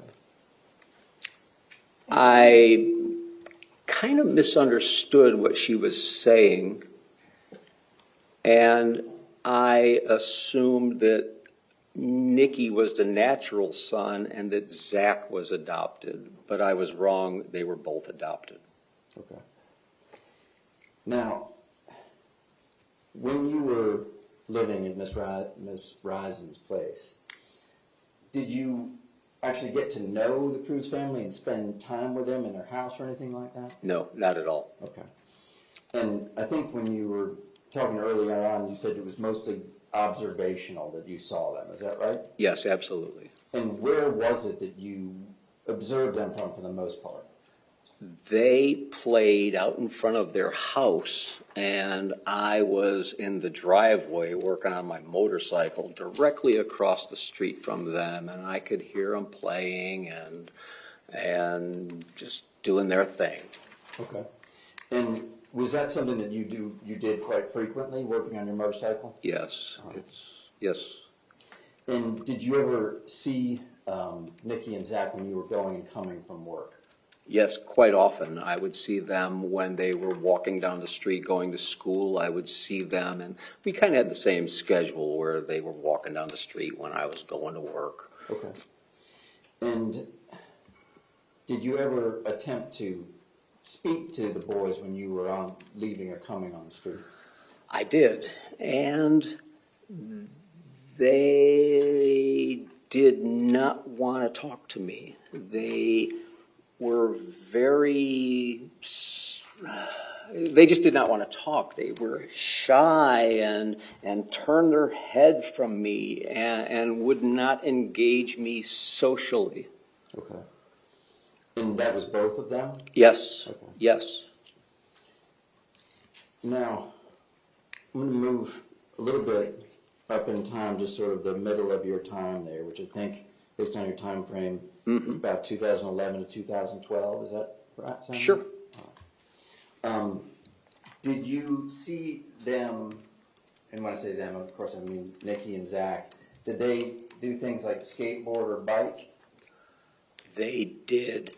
They always played out in front of their house with other kids on the block, and that was their place. So they played out in front of that house, and yes, then they advanced into skateboarding, and they were skateboarding out in their driveway.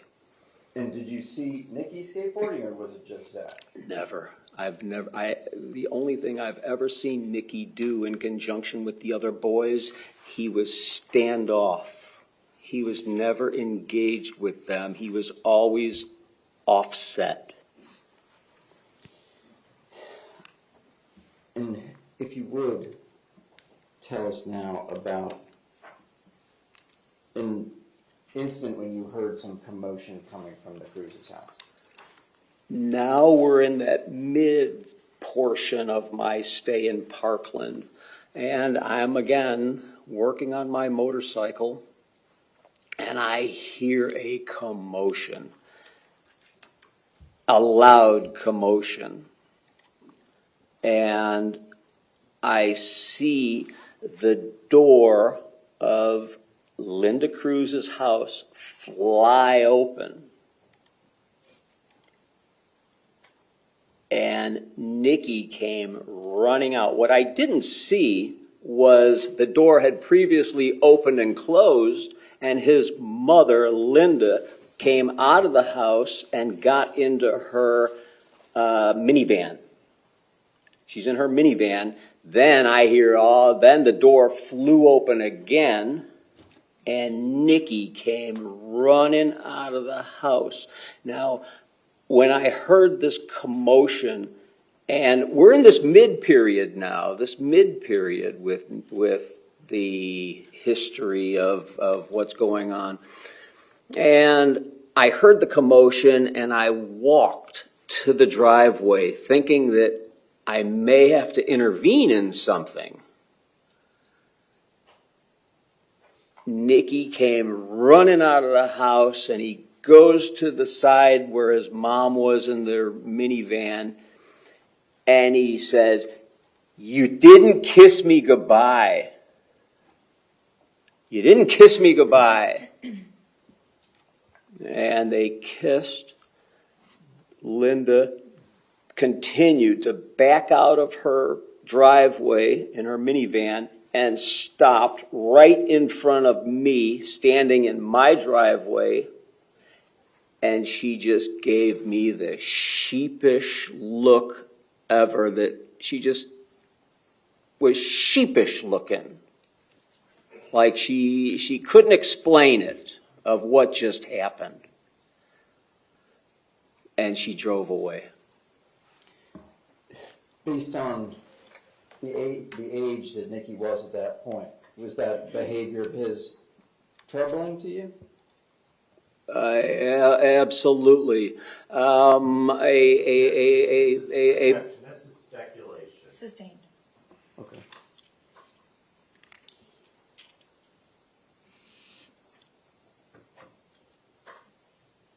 Now, am I right that during the same period of time is when you start noticing vehicles being at the Cruz house? Yes. And can you just tell the jury what types of vehicles you noticed are being sometimes at their home? Well, the previous question about the incident of the noise and Nikki running out of the truth. Sustained. Sir, you're going to have to wait for the lawyer's question, and please answer the question that's asked of Okay. you. We'll just go with the vehicles for right now. Okay. I saw a lot of county vehicles at his house. Many times I could see the different county vehicles, the white vans and the white cars, and I know they were county vehicles. Let me just stop you for a second. Did you know what entity they were from? No, I did not. Okay. But one night after I saw... No question. Sustained. Ask Okay, another question. sorry. That's all right. Did you ever inquire with Miss Linda Cruz about those vehicles? Yes, and that's how I knew that they were county vehicles, because one day, after the night, many vehicles were parked out in her house. And the next day I saw her, Linda, and I was teasing her. I was being sociable, and I was teasing her, and I said, "Hey, Linda, did you have a party and not invite me?" And she just looked at me, and she just said, "It's Nikki again." Did you also start noticing any other types of vehicles other than the state vehicles?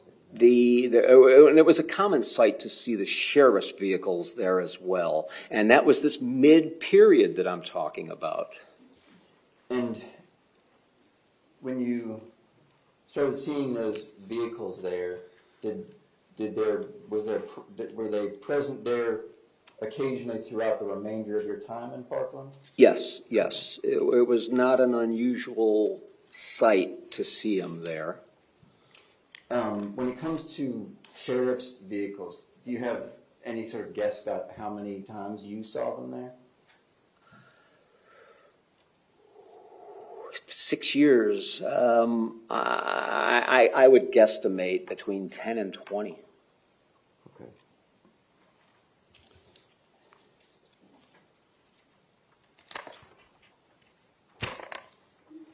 During the time that you lived at Miss Rising's place, did you ever see Nikki Cruz with any kind of gun? I did. All right. Can you tell the jury about when you saw that? Well, one day, I'm sitting in my driveway working on my motorcycle, and I see Nikki come running from the side of his house. There was a vacant lot next to their house, or a huge property, but there was a lot of space. So he came running around the side of his house, and he had in his left hand, I remember that, a gun. And he's running with this thing, just shooting anything, running with this thing. And he's just running, shooting at this rock out in front of his house. Just as I did, just like that. Nothing static, nothing special, just spasmodic. Pointing this thing, and I wondered, what the hell is this now? Is it going to be a BB gun? Am I going to get my windows broken? So then he ran around, and I went and looked to see what he was shooting. And I went to this rock, and he was shooting airsoft balls. That's what his gun had, airsoft balls. So he was shooting these airsoft balls. And can you describe the way that you saw him run? He was running like something I've never seen before. And the only way that I can describe the way he was running is when I saw my 2-year-old grandson trying to run. He has no coordination. He doesn't know. He's trying, no balance, no coordination, and he's just running to try to stay afoot. That was not running. It was, I don't know what you want to call it, but that's what I compare it to. My 2-year-old grandson trying to run when he can't even walk. Judge, is it all right if Mr. Schuessler steps down and demonstrates the way that he saw Mr. Cruz running? I suppose if it would help him explain to the jury what he's trying to describe. Do you think you can demonstrate Sure. the way you saw him run? Sure. Would you like to see it? Now he had this. Okay, sir, Sir, don't get so right close here. to the jurors. If you need to. Well, he where had do you this want him to do- airsoft Sir. Just wait a second. Where would you like him to do this? You can just come right over here. And you want him to demonstrate running? Just the way that he saw Mr. Cruz running that day. Okay, so sir, come over by the lawyer, please.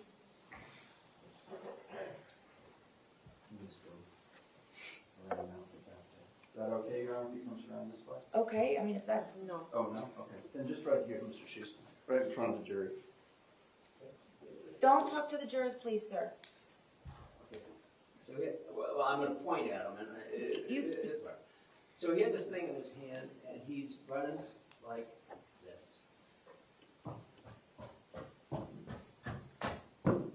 Like that. But he had this gun in his hand, and he's just like that. Oh, okay, I think that's sufficient. Is there anything else you want him to demonstrate? No, that's it. Okay, go ahead and have a seat, sir. Thank you. Thank you, sir. Now, towards the third part of your time in Parkland, which I guess was sort of the last 2 years, maybe 2013, 2014, part of 2015, did you see Nikki and Zach starting to hang out with a group of boys in that neighborhood? Yes. And can you Yes. tell us how Nikki fit into that group? There was a new member to their little group of boys that played out in front of the house. It was not always just Nikki and Zach. There were 2 other little boys that played with them. And so there'd be 4 of them now. But a new boy moved into the neighborhood, and he was the 5th member, and he exhibited a little more sophistication and savoir-faire. He was the leader of the group. And they hung around together, and now we start to introduce, they were smoking cigarettes, and so there were 5 of them now. Okay. And again, how does Nick fit into that group? Is he a main member of that group? I used Leave It to Beaver as an analogy of what I saw in that group. The new boy, this boy with the savoir-faire, he was the Eddie Haskell. He was the one that was doing the pushing. Zach would have been Wally, the brother. Nikki would have been Larry Mondello, the offbeat character that no one respects, the one that's there but off to the side. He wasn't a key member of the group, he was a tag-along. And was there ever a point when you had to confront this group of young boys? Yes, and this is towards the third period of my stay there. Now they turn bad with the influence of this old, I don't want to say older, he was not older, he was more sophisticated. Now they went bad. Now they're starting to smoke cigarettes. And now one day I came home and I saw 5 of them on Mila's front porch. They have no business being there. And I said, what the F are you doing on that porch? And this boy, this kind of leader of the group, said, oh, we're looking for my dog. We lost a dog. And I said, you didn't get it. There's no dog. Get the F off this porch. And so they went filing by. The leader, Zach, the other 2 boys, and there's Nikki trailing behind. And I looked at him, I said, Nikki, really? We're neighbors. Really? And he didn't say anything. He just did that curl thing again and just followed the boys off the porch. And so now I was kind of afraid of what they could do because I was secure living in Parkland. I wasn't afraid of thieves, but I was afraid of the younger boys that would just do things for just juvenile delinquency, and so I was afraid of my stuff. And that's why I thought maybe if he had a BB gun, would I start getting broken windows? All right. So, the 6 years that you lived there,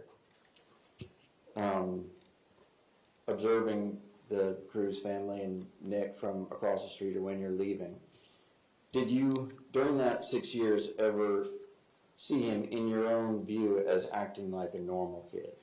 No. As sad as and I hate to say it right in front of him, but there was never any sense of normalcy. You can always see that there's something not right. And during that 6 years, did you ever see him and think to yourself that he looked happy? No.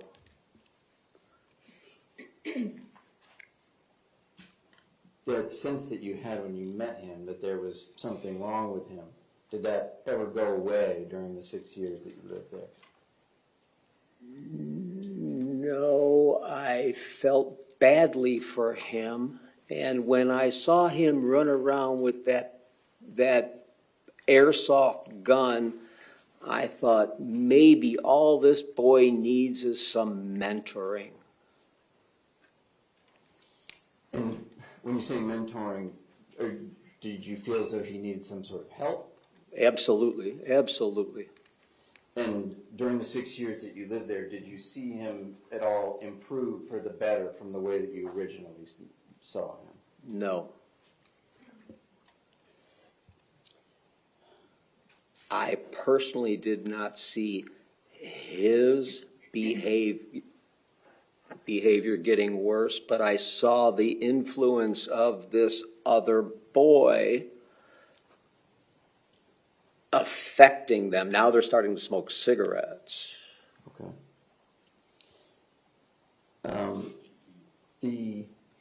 other than what Linda Cruz said to you about the vehicles being there, it's Nikki again, do you have any knowledge specifically about why the state vehicles were there or why the sheriff's department vehicles were there? No, other than what she told me, no. Okay. And when you moved away from Miss Risen's place in 2015, did you ever have any contact with the Cruz family ever again? No. Did you ever hear from anybody through the grapevine anything about them until Nikki was arrested? No. That's calling for hearsay. Sustained. Just to last couple things, Mr. Schuessler. Can you tell the jury how you became involved as a witness in this case? Sure. I called the public defender and told them that I lived across the street from Nikki Cruz and that I saw that boy growing up. And the reason I did that was... It's also not responsive. He's just answered your question. If you have another question, go ahead and ask it. What was it that caused you to call the public defender's office? When I saw Nikki Cruz at his guilty plea trial, and I saw it on the news, and he stood there and he said, "I'm sorry I did this because of marijuana." And he was talking about that something made him go bad, and he mentioned marijuana. And I knew right away, I said, that's not true. That's not true. He was never right. It wasn't marijuana that changed him. He was never right. And that's why I called the public defender and said, wait a minute, you need some information here. This boy did not go bad. He was never right. And again, I hate to say it right in front of him. Sir, you need to wait for the next question. There's no question pending. Thank you, Mr. Schuessler. I appreciate your time. You're welcome. Cross-examination?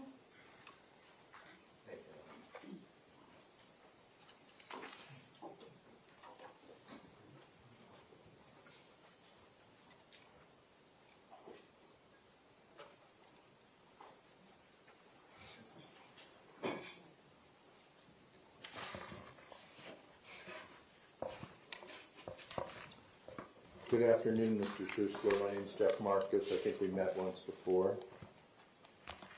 You all right? You okay? I'm fine. Good.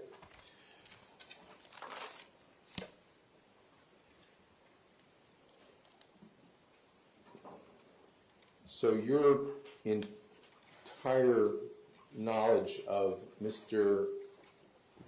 Cruz, the defendant, is as an observer, correct? Correct. You have never socially interacted with them, correct? Aside from the this just it is correct. Sociable things, hello, goodbye, hi, did you have a party, those types of things, but nothing in depth. Basically, you waved at him from across the street most of the time. We spoke, we knew each other. Me and Linda. Okay, but never been in each other's homes, No. correct? No, that is correct. You weren't ever even indoors with them, correct? No. Okay. And you have never had a conversation with the defendant or Zach other than telling him to get the F off your porch? That's correct. Okay. And you didn't use the letter F, did you? No, I did not. So, you say you saw police cars out in front, correct? Sheriff's, yes. Sheriff's cars, right? Yes. And you have no idea what they were doing, do you? No. Did you want to know what they were doing there? It was, the short answer is no. I was not afraid. The long answer is that these were indicative of the problems with Nikki. Okay. So it's your belief that those patrol cars were there because of Nick Cruz, right? Yes. Okay. Would you agree with me that the best information about what was going on with those police cars would probably be in all these police reports. Oh, absolutely. Okay. You certainly don't know what was going on there, right? Okay, so let me educate you. Let me show you the first one. And we can go through all of them. All right, maybe go sidebar. Sure.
Judge, the defense has absolutely no objection to Mr. Marcus moving in every single one of those police reports. Okay.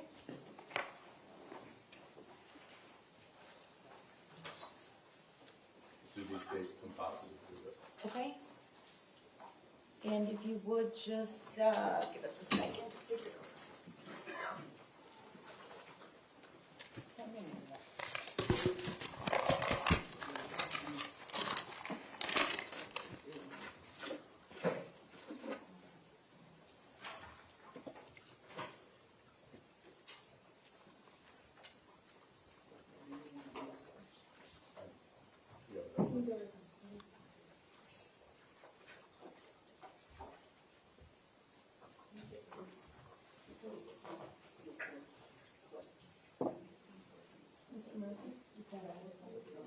Every single call?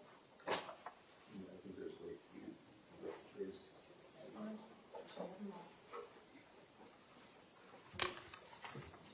Like the composite exhibit is gonna be marked 24F for identification and received as 482. If you can just count the number of pages so that we can have the records correctly reflect how big the composite is. And Ms. McNeil or Mr. Secor, if you wanna come have a look, that's fine. And if I could just take a look at those on the side.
I have 67 pages. I'm not completely confident that 2 pages didn't stick together. We'll recount. And if it's not correct, we will, myself and the clerk will So Judge, correct I'm it. just gonna ask if we can take a 5-minute recess, because I just wanna compare these police reports to the listings. Okay. Do me a favor, Mr. Marcus, can you finish your cross-examination just by referencing the reports, if you need them for dates or things like I that? could publish later. And I was gonna say, go through them and publish them later. So the only objection to that would be he's gonna ask questions about the amount of time that the police went to the house. I would like the jury to know all of the times they went to the house. I wanna make sure that they're given all of the police. So I'm just asking Okay. 5-minute recess, please. How much longer do you have from this witness? About?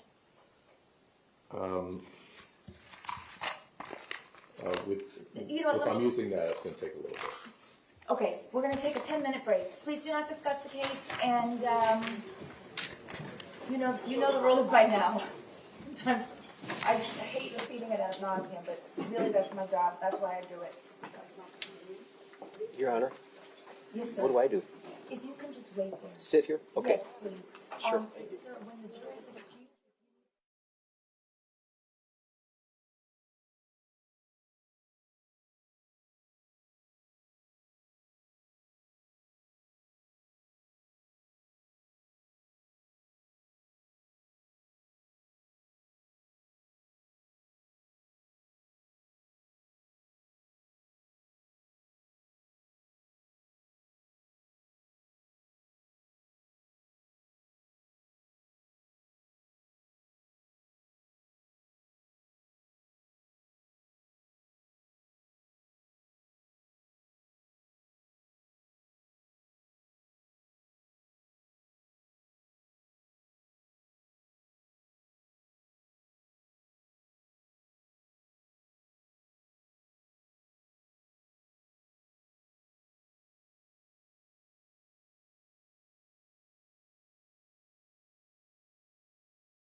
wait for them to go through it and then we'll Have a recess. do it.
I'm not saying I'm not gonna let it in, but why does it have to be done right now while this gentleman is sitting here and the jurors are waiting?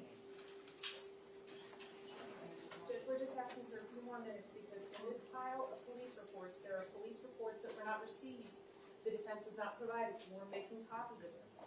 That way that. You can do that later. You don't have to do that in the middle of the testimony of a witness.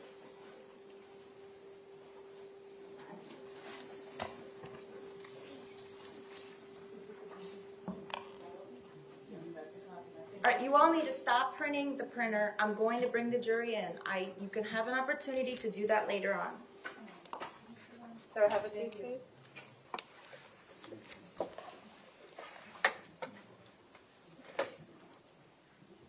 Bring them in.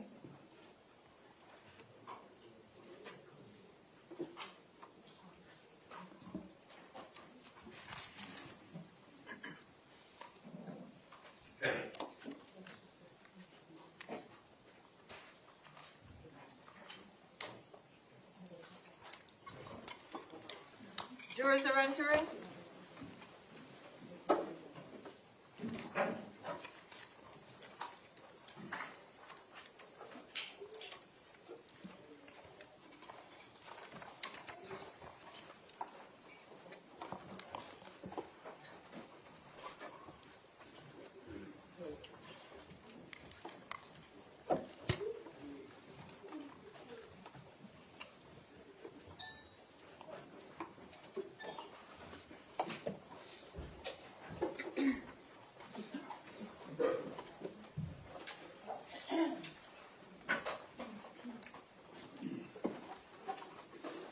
Okay, the jurors are present. Ladies and gentlemen, by agreement of the parties, there are a number of police reports that are going to be entered into evidence and made available to you at a later time. Once both sides have an opportunity to go through them and make sure that everything is in order. But so as to not keep you waiting, we're going to do that at another time, and the state is going to finish their questioning of this witness, Mr.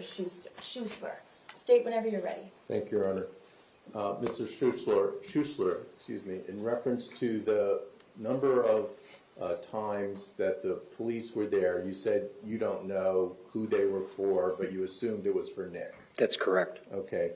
So you would be surprised to learn that 27 of the times were just for Zach and because of him? I would not be surprised. I really did not care. Okay. And that 6 of the times were because of both the defendant and his brother? You're unaware of that too? That's correct. Well, right? That's correct. And 4 of the times were just for the defendant? You didn't know that either? No, I did not.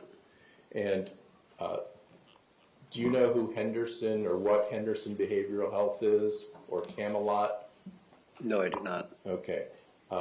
So were you aware that both Zachary and Nick Cruz were getting counseling services at their home?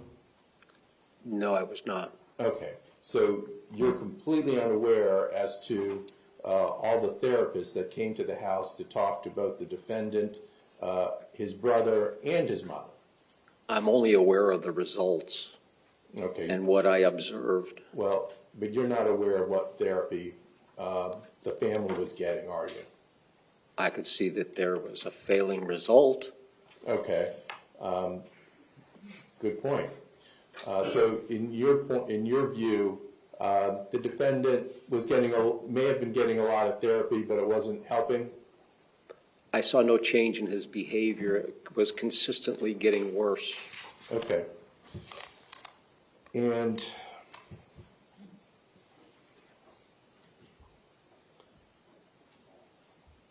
you didn't know what kind of medication he was on, obviously, correct?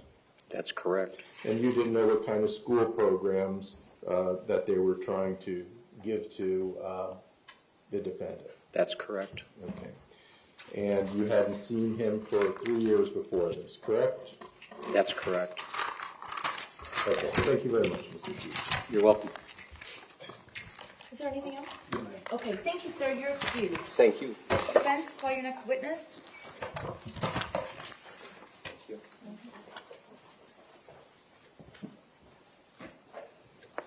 The defense calls Characterize Blancho Harvey.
Consent to be sworn.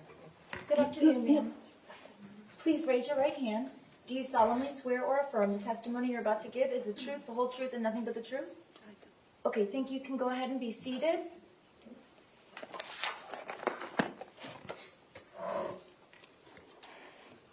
Ma'am, the microphone that is for you is the one it's stationary, it's directly in front of you. This one. Oh, right. So if you would please scoot your chair up as much as you can and talk into the microphone. Please state your full name and spell your last name for the record.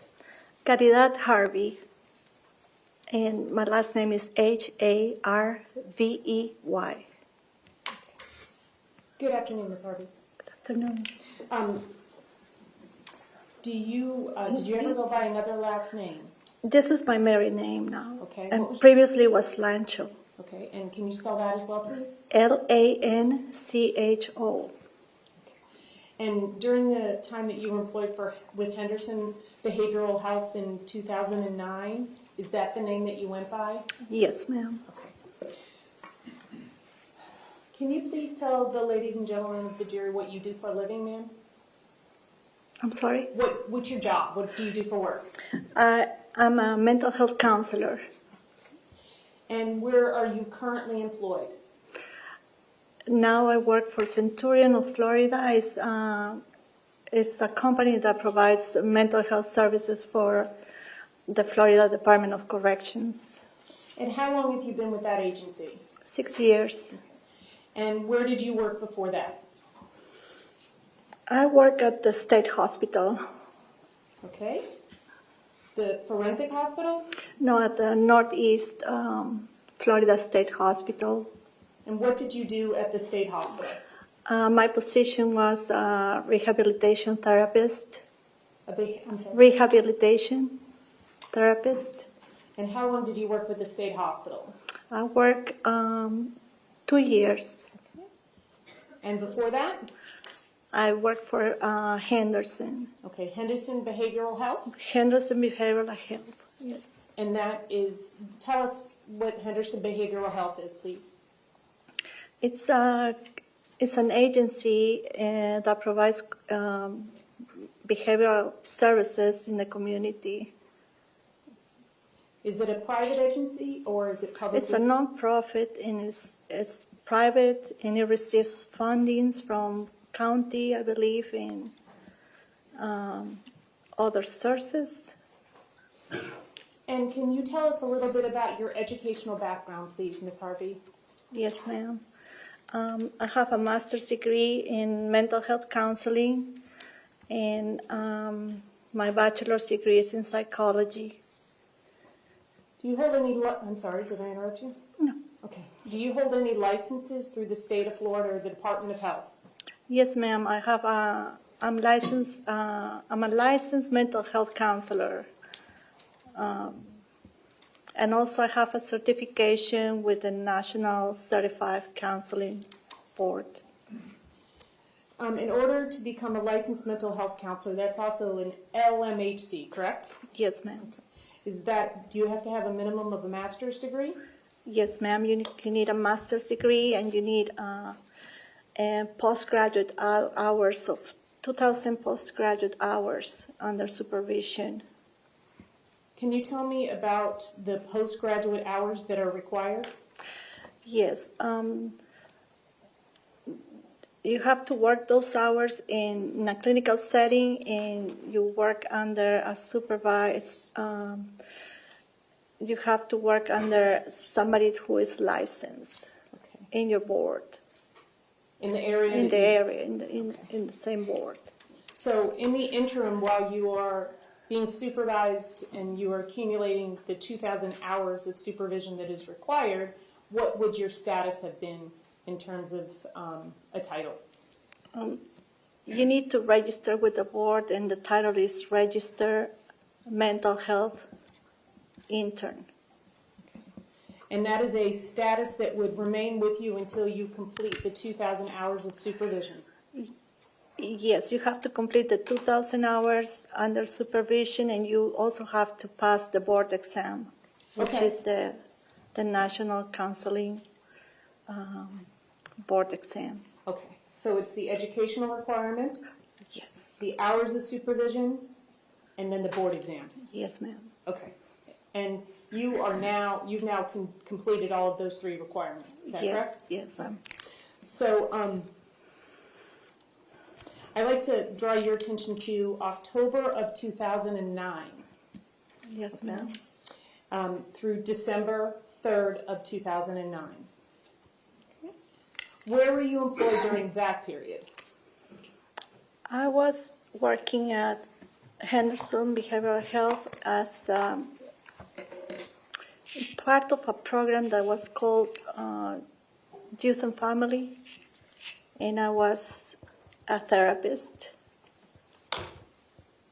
Okay. Can you tell us a little bit about what that particular program was, the Youth and Family Program? Yes, ma'am. The Youth and Family Program, it was a program that was designed to attend the needs of the family in their home and also in the community. And your role was a therapist? Therapist. Okay. But at that point, were you an intern or were you a licensed therapist? I was an intern. Okay, so you were receiving hours towards your supervision? Yes, ma'am. Okay. So when you were providing those services, would your supervisor actually be with you in the homes with the families? No. Well, I was allowed to meet with the patient and discuss the case with my supervisor. Okay. And as a licensed mental health counselor in the state of Florida, certified, and you passed your boards, are you allowed to Baker Act?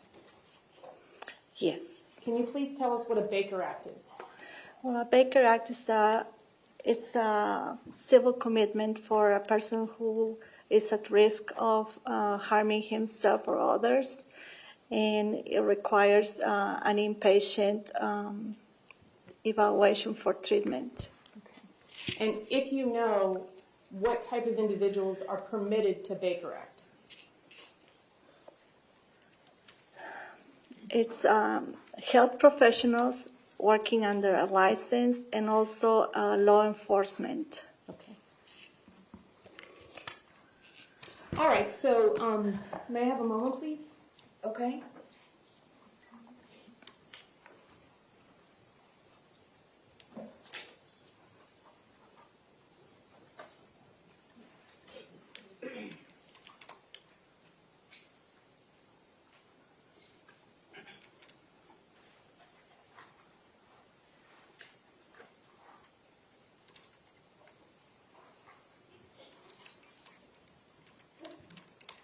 May I approach the witness, please?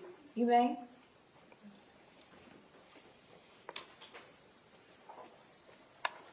Okay, Ms. Harvey, I'm going to show you some documents. Can you please take a look at them? I don't want you to read them into the record, but tell me if you recognize them, please.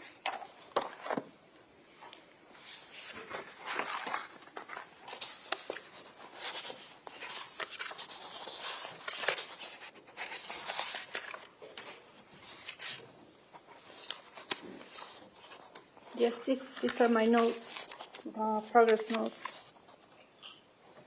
And as you review those documents, do those are your progress notes, and as you review those documents, do they accurately reflect your involvement with the Cruz family from October 6, 2009 through March 9th, 2010?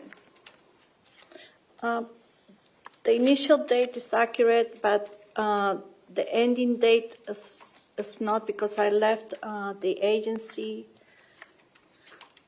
December 11 in 2009 because I took another position at another at the state hospital, actually. Okay.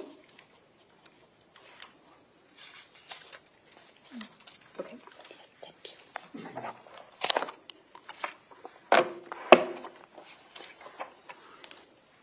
Your Honor, at this time, the defense would like to move into evidence what has previously been marked as Defense Exhibit 1B for identification purposes only. It's a composite, Your Honor.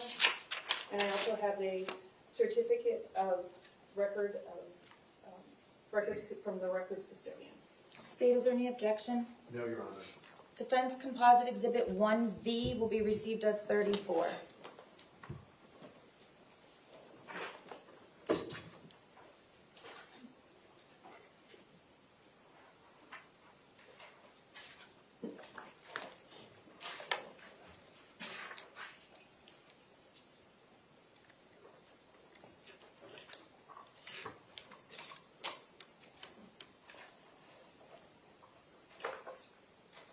And just for the record, the bait stamp pages of these records are Henderson 672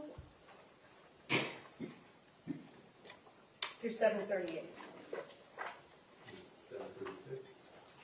736. 736. Thank you, Ms. Marcus. Okay. How do individuals get involved into the youth and family program at Henderson Behavioral Health? They can obtain services by a referral. Okay. They need to qualify for certain programs that they may have for a discounted rate. So does Henderson do a sliding scale in terms of fees? Yes, they do. Okay. Do you remember when you started providing, or the initial contact that you would have had with the Cruz family? Yes, we got a referral, and then I made a phone call to set up the services with the family and meet. Okay. And you would have documented that in a progress note? Yes, ma'am. Okay. And then at some point, would you have gone to the house to meet with the family after you made the appointment? Yes, that's Well, correct. What would have been the purpose of that meeting? The initial meeting was to understand what was the goal for the services, what was the needs of the family, what do we need to be working on. Okay. Do you remember what the referral reason was for Nicholas Cruz? It was because he was already receiving services with a psychiatrist, and the psychiatrist referred the family and Nicholas to Henderson for counseling. Do you remember if there was a particular issue that the psychiatrist referred him to services for? There were several issues, not one in particular. He was very anxious, and we needed to work on improving his symptoms of anxiety, and also there was conflict in between the siblings, and also the mother needed to set up some rules in the house, and she needed help with that. Hence the reason why it's a child and family program. You're trying to service the whole family? Correct. Okay. And documentation would have been filled out at that initial interview? Yes, ma'am. Okay, so I'm going to show you, and the jury will get this later, so if you object to that, fine. This is the family interview. Would that have been one of the documents that you originally would have filled out with the family? Yes, Can you see ma'am. it, ma'am? It should be on the screen in front of you. Yes, ma'am. Okay. And there's a behavior or symptoms leading to the referral, and that's some of the things that you just advised the jury of. Is that correct? It's correct. Were there any other issues that you didn't mention that this document refreshes your memory as to the referral question? No. Let me see if I can. What's PS? PS is patient. Okay. Subject. Does it appear from looking at this document that the patient, Nicholas Cruz, also had some issues with sleeping at night and obsessive thoughts? Yes, ma'am. With repeated behaviors were also reported by M. Is it M, mom? M is mom. And you also have this is your handwriting, correct? Yes, ma'am. So you're actually having a conversation with Ms. Cruz? Yes, I did. Okay. You also, the document also indicates that you want to know about developmental milestones. Why are those important? Well, they're important because they help us understand if there's any delays on the child. And at that time, you know, he had a speech delay, and he was receiving services for that at school. So obtaining that information, does that help you in developing a treatment plan and providing services to a family? Yes, ma'am. Okay. And also maybe potential referrals to other resources? Absolutely, yes. Okay. And then the next question that was asked, or that you asked her, was prenatal exposure to drugs, alcohol, and tobacco. And the response to that question was what? Denied. Okay. Why is that important information for you to have as a therapist? Well, it's important because when the use of any substances like drugs and alcohol can impact the child's development, it can impact in a cognitive way and also in a behavioral way. So having that information, if it is available, would also assist you in making treatment recommendations? Yes, ma'am. And the treatment plan and the services that you would provide to a child and a family? Yes, ma'am. Okay. And it also says here, just a moment, please.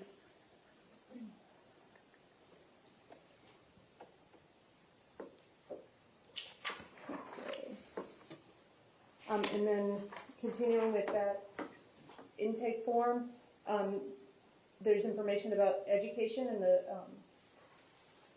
he's in an ESE program? He was in ESE program. And do you understand that to be special education? Special ed, yes. And at the time you met with Nicholas, he was in 4th grade? Correct. Okay.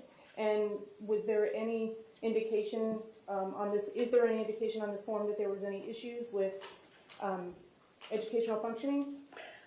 He was doing better in literacy, and no, he was struggling with literacy, but he was better in math. Okay. And he was continuing receiving the speech therapy at school. So from this document, it appears as if he's having some academic struggles, but he's doing okay in other academic areas. Correct, yes. And was it your understanding that he was receiving speech and language therapy? Yes, ma'am. Okay. And then you obviously want to know if there's any prior psychiatric or psychological history. In Correct. this document, you have documented that there was some grief counseling? Yes, it was grief counseling in 2008 related to his father's death. Okay. And the previous diagnosis, what's RS? I'm sorry, that's a PS. Okay, so Yeah. patient, and these are all the individual diagnoses that the mom reports to you that she believes was made? Yes, ma'am. Okay, can you please tell us what that is, what those were? Patient was diagnosed previously with mood disorder. NOS is unspecified. ADHD with OCD. Okay. And then obviously the mom advises you about any kind of medication that he's on at that time, and if it changes, would you want to know that as well? Yes, ma'am. Okay. And would you have been in touch with the psychiatrist at all that referred the patient to you, or Nick to you? By reviewing the record, I made a phone call to the office, but I don't recall the outcome or what happened. It was to discuss progress. Okay. And you also asked some additional questions, and on this document, and I don't want to go through all of them. The jury will have it, but obviously medical history is important. And did you Yes, make some ma'am. notations about that on this document? Yes, ma'am. Family history in general? Yes, ma'am. And did Ms. Cruz ever advise you that Nicholas was adopted? Not at this time of the interview. I think at some point, and I don't have a clear recollection.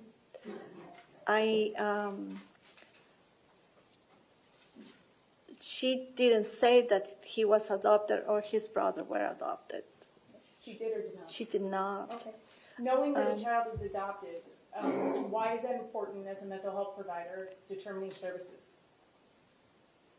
Well, because there may be some issues that we need to be aware or treat. He was very close to his mother, and I'm sorry. he was very close to his mother. Okay. So maybe some attachment issues.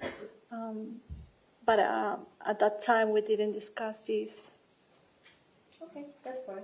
And then under current life situations, the relationship with significant others, and that includes family, friends, and relevant patterns and support systems. Reading this document, what is important to you about the relationships with the significant others that would have contributed to your treatment plan? Yeah, with environmental factors, we noticed that they didn't have much support as a family. The family they didn't live in Florida, and the mother was a widow, and she lacked of that support from friends or family members. But Mom, you also write down here that Mom is very nurturing and attends to Nick's needs. It doesn't say Nick's, but it says patients, and that would be Nick, right? Patients' needs, yes, ma'am. Did you ever question whether or not Linda Cruz loved her son Nicholas? No. What we could see when I, went to the home, it was that she was a very caring mother. And some of the other stressors you indicated was that Nicholas had few friends and bullying reported and conflict with peers at school. Is that correct? Correct. And his daily living skills, you didn't see any issues with that? No, ma'am. The mother reported he was functioning well with that. Okay. So you're familiar with protective and risk factors? Yes, ma'am. Okay, so here we've got some protective factors, right? That's right. And those would be what? The protective factors were that he had a stable home, a caring mother. He lived in a safe neighborhood. He had some friends at his neighborhood. And the mother was attending to the patient's needs. Okay. And then there's also risk factors that were present, is that correct? Yes, ma'am. And what were some of those risk factors? There was conflict with his sibling, brother. The lack of a father figure in the house. It was difficult for the mother to enforce some rules at the home. So being a single parent, is that considered a risk factor if you don't have a support system to help you? Yes, ma'am. Okay, and why is it important as a single parent, for whatever reason, to have a support system? Well, it gave her some help in times when she needed probably a break. Also, for the kids when they need a break from the mother, because they were all the time with her. It was intense. What impact could it potentially have on a child as young as 5 observing the death of one of their parents? To my knowledge, the father passed when they were very young, and I'm not sure if he passed at his own home. Okay. But it was definitely traumatic. Okay. Nicholas had problems at night to sleep, and he was always worried about his mom, like something will happen to her and she'll be taken away from him, or that was what we discussed, I remember, at that time. So, this is 678, and this is some additional information that you would have filled out during your intake, which would have included a behavioral checklist. Would that have been based on the information that Mom provided you? Yes, ma'am. Okay. And once again, you observed that Mom was very nurturing towards the child. And then you also indicate something you just said now, which was that he's scared at night and Mom has to help him to go to sleep. Right? Yes, ma'am. And then in terms of temper tantrums, he had frequently crying, yelling towards his brother. Is that right? Yes, ma'am. And very worrisome and anxious child. Is that what you observed? Correct. And overall, what was the expectations based on Linda of the treatment you were going to receive? What is it that she wanted to get from this? Well, her request was that to reduce the conflict between the siblings and reduce the anxiety with Nick, who was fearful and had problems to sleep at night. He had also problems focusing sometimes on certain tasks, homework. So I think you right here wanted to improve the emotional well-being. Yes, ma'am. And what does Nicholas tell you that he would like to have from the expectations for the treatment? For Nicholas, I think it was to be happy and to be safe. Okay. And then you do an interview with the patient or the child, or in this case, Nicholas, and you write down some general observations. These are things that you see, not what anybody is telling you. Is that correct? Yes, ma'am. Okay. In terms of general observation, what was your observations of Nicholas initially back in October of 2009? Patient presented as of thin build, average height for his age level. Patient had good hygiene and was able to establish eye contact with the therapist. Patient displayed a sad mood. His affect was appropriate to content. Patient was cooperative throughout the session, and patient appeared non-aggressive. So the Nicholas appeared non-aggressive to you. Is that correct? Correct. Were you ever made aware, either from Nicholas or from his mom, that he was in fact aggressive? Either at home or at school? He had some incidents of aggression.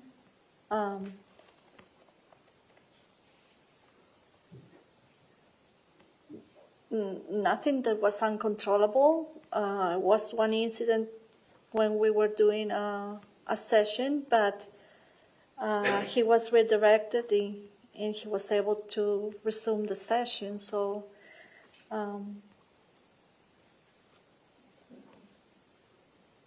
he was only 11 years old, I believe. Okay. So tell me what a typical session would look like. Is it you and him?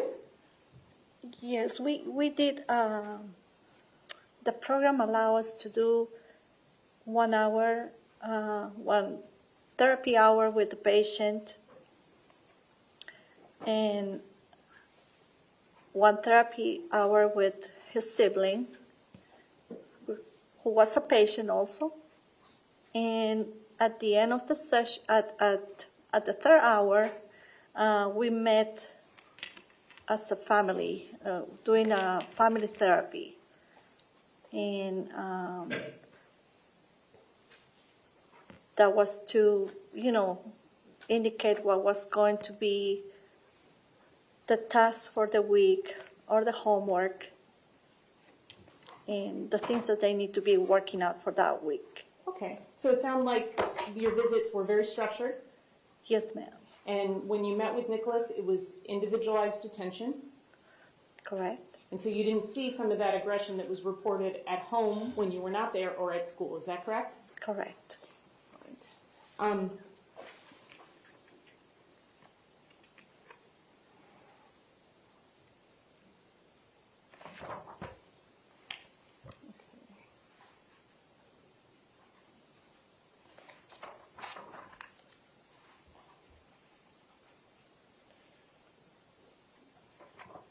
And then you asked, and this is on 682, you asked Nicholas some additional questions about what he thought his strengths were, and what did he tell you?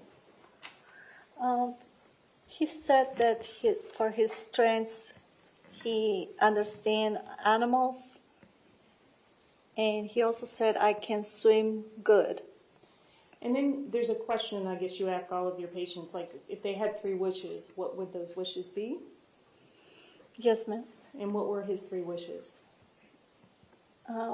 One of his wishes was bring my dad alive, pet the penguin, and learn about animals and space.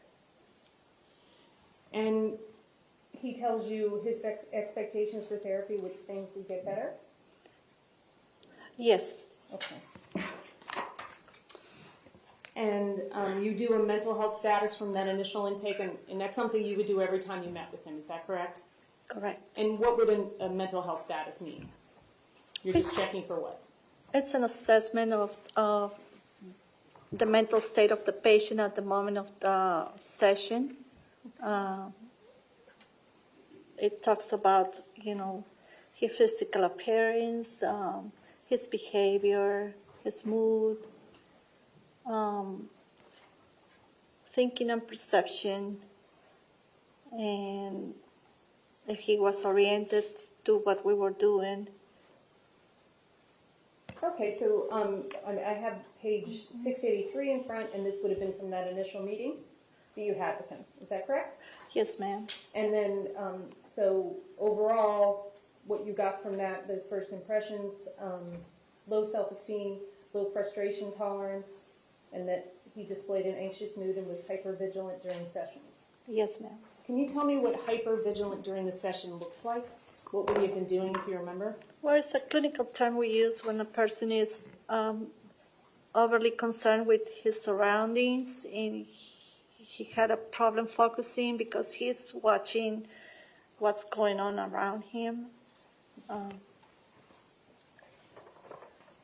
And would that contribute, in your opinion, as his therapist, to the anxiety that he would have? Yes, it's one of the symptoms for anxiety.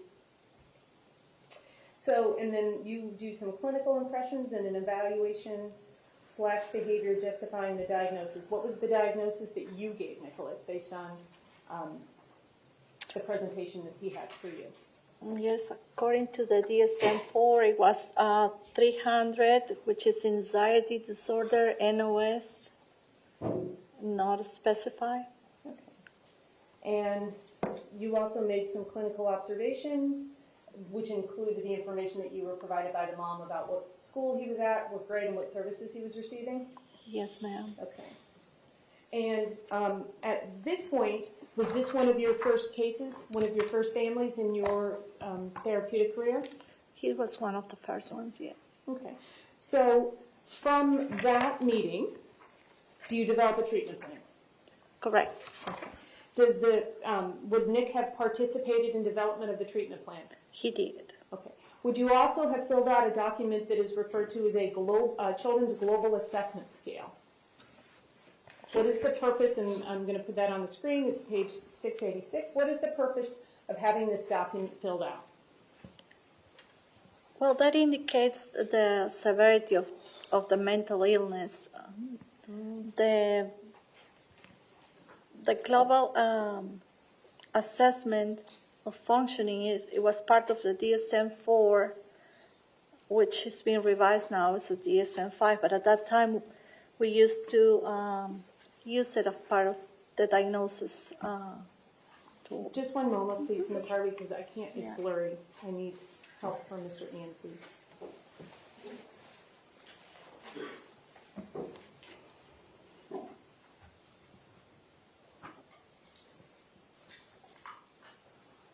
Okay. Thank you, sir. Do you still use the Children's Global Assessment Scale currently? No, we're not using it anymore. So this assessment is very subjective and can change from day to day, is that correct? It is subjective and changes. Okay, so on October 8th of 2009, you scored Nicholas at a 43. Is that correct? Correct. And what would that have meant in terms of his assessment? Well, it indicates the level of impairment that he showed at that time of the interview, and mostly because his symptoms of anxiety, obsessions. Also, he had difficulties with peers and at home with his sibling. So, difficulty with peers, do you believe that he had impaired social skills? Or at this point, are you able to tell? He had problems with his peers at school. I remember, I'm not sure if it was at the ESE program particularly or before, Okay. but it was mentioned to me by the mother. Did you know that he hit other children at school? No. Do you know that he destroyed school property? He had an incident with a teacher, I remember, but I'm not quite sure. Did that incident, if you don't remember the details, that's fine. And if you can't answer my question, that's fine. But did that particular incident involve aggression? I don't recall. Okay. So 43 puts him in this 41 to 50 range, which is moderate degree of interference in functioning in most social areas or severe impairment in functioning in one area. And I think you read off some of that information, right? Yes, ma'am. Okay. And then did you also fill out a family environment domain document? Yes, That's ma'am. 687. What is the purpose of having this filled out, ma'am? It indicates of the level of in which the family is functioning. It was scoring to a 4. And what does that mean? That means that the family has some problems, not necessarily all of those listed in that category, but it says definitely the possibility of a situational mental instability within a family member. And because we had 2 patients, one was Nicholas and the other was his brother, and there was conflict, and there was aggression, sometimes physical and sometimes verbal. We were working on that. So did you have any reason to believe during the time that you were providing services to the Cruz family that there was any issues with any addictions with drugs or alcohol involving Ms. Cruz? There was no indication. Okay. So what would have been applicable for you at that point would have been the mental instability? Mental stability, correct. During the whole time you provided services, did you ever think, or were you ever under the impression that Mrs. Cruz was under the influence of drugs or alcohol? No, ma'am. Okay. And then eventually, all of that information that you collect on that first meeting ends up in this document, correct? Which is the Youth Therapeutic Service Treatment Plan. Yes. Okay. And the focus is the top part, which is the obsessive thoughts, the fears, the frequent crying, the isolation, the sleep disturbances, irritability, anger, and low self-esteem. That becomes kind of like the global theme of your treatment? Yes, ma'am. Okay. And then you once again indicate the protective factors, which you've checked there. And those are good things, right? Because those could promote the ability for the services to be successful, correct? Correct. Okay. So do you always try and focus on maybe 2 goals that you want to achieve through services? At that age, yes. Okay.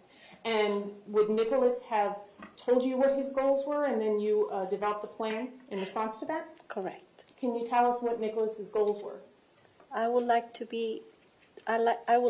feel safe is his first goal. And the second goal is I would like to be happy. Okay. And then I don't need you to read all of this because the jury will get this, but measurable objectives, is this the services that you're going to provide in order to actually achieve the goals? Correct. Okay. Yes. And the anticipated length of treatment is also there, is that correct? Yes, it has an initial, in the beginning time and the completion date.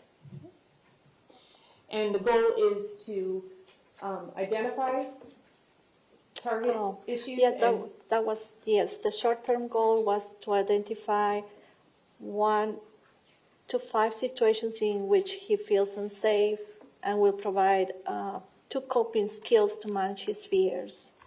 And do you remember what some of Nicholas's fears were? His fears were, he had fear at night, and he had the fear that something may happen to his mom, but he didn't say specifically why. Did you find that abnormal, or? It was excessive fear. And do you think that was also because he lost his father? It probably was because he only had his mother. So, did you ever communicate with anybody at school about the services he was receiving there? We sent forms. I remember we requested release of information, and then we sent a questionnaire, but I don't recall getting it back from the school. In the records that you have, the clinical file, was there anything in there that indicated any communication between you and the school? When I requested the record and when I sent the release of information. Okay. So, do you feel like you were connected or able to communicate as to what services Nicholas was receiving at school?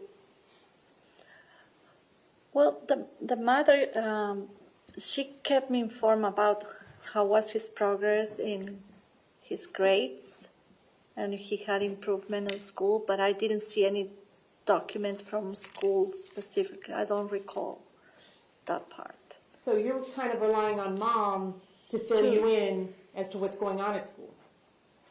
Correct. So when I asked you the question, were you aware of aggression at school towards children? You didn't know that because you weren't told that. Is that correct?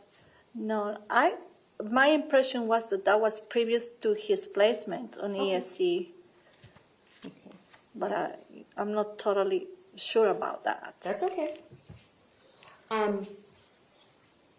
When you see that a child is anxious and worried like Nicholas was, what does that tell you at such a young age? That he feels very stressed and he has difficulties coping. So you're working on helping him with skills to feel safe. What type of therapy were you implementing? Was there any particular name or type of therapy? We were trained on CBT, which is cognitive behavioral therapy. Okay. Now, having had an opportunity, how many sessions did you have with Nicholas? I had 7 sessions. Okay. And with the family, with the family, including Nicholas. Okay, because you have that 1 hour with Nicholas, 1 hour with Zachary, and then 1 hour with the family. Yes. Okay. And did you end up leaving Henderson Behavioral Health before you completed treatment with Nicholas? Correct. When the therapist leaves, the case will get transferred to another therapist. Okay. So I made sure that I met with the family and explained my reasons for leaving, and explained that he will continue services with another provider, and you know, all the information gets passed to the next therapist. Okay, so you would have made sure that whoever the new therapist was had all of your documentation and was prepared to continue with the treatment plan. Is that correct? Do you remember initially how long you had recommended treatment in this particular program? I don't remember, but the treatment plan only it's time limited. We can revise the goals and restate the goals or create new goals for therapy. But the document that I was able to review, it says February when the goal will be completed. Okay. Okay. And your last treatment session with Nicholas was when? December 11 or 3rd. I'm not sure because I think I left the 11. Okay. So it must be the 3rd. And during the meetings that you did have with Nicholas, can you describe what his affect was like? His affect? Yes. And what that means. Sorry, what that means. His affect is the expression that we can see when we see the patient. His mood was sad and his affect was congruent, so he appeared sad. Did it appear to you during the sessions that you had with Nicholas that he was understanding the things that you were telling him? He did. Okay. Was he cooperative with therapy? Most of the time he was. Sometimes it was difficult because the session is kind of long, it's 45 minutes. And sometimes during the session we need a redirection, but overall cooperative? Yes, overall, yes. Okay. And did you get the impression based on the review of your notes that Nicholas had poor impulse control? Yes, ma'am. Okay. And in some of your notes, you always do that mental health status check, right? Like you did for your first meeting? Okay. And did he continue to have those fears, frequent fears? I think you had indicated that they were very excessive. Yes, at the beginning his fears were excessive in affecting his daily life. And I believe, I'm sure that the mother established a routine so it will help him relax at night. So I'd like to show you the progress note from November 3rd of 2009. At the end of this note, you said that you were trying to help him stop his catastrophic thoughts. Tell me what that means. I mean, that word really caught my attention. So what type of thoughts are you talking about in using such a strong word to describe those thoughts? Yes, we use that word to describe thoughts of extreme fear that make the person think that there's going to be a bad outcome on something that he's thinking of, something that is going to be ending in tragedy or death. And how was his progress throughout the 7 times that you saw him? And you can look at your notes, or I can show you your notes if that refreshes your memory. The progress? Yes. Yes, ma'am. When we do therapy with a child, we use different ways to help them understand the impact of thoughts in our behaviors.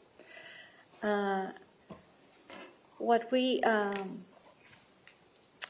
did is trying to explain that there's some thoughts that are not healthy to keep, and we need to move on and switch it for another thought that is more helpful or healthy, something that we do to help them understand how they can manage their thoughts. He had happy thoughts, some thoughts that he shared with me was that he loved animals. He wanted to be at the zoo. things like that. They bring him joy. Those kind of thoughts we try to work with him when he experienced fear.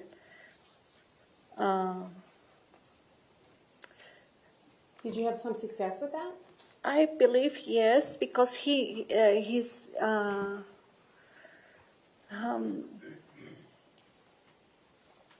there were not too many sessions. However, there was some progress, and I believe it's in one of the notes where the mother reported that there was less conflict at home. Yes. I'll show you that note. Okay. November 12th, 2009. So we're having some of the interventions and strategies that you have suggested and are trying to implement are actually working, right? Yes, ma'am. Okay. And mom says there's fewer conflict. He still has some issues with being impatient and impulsive.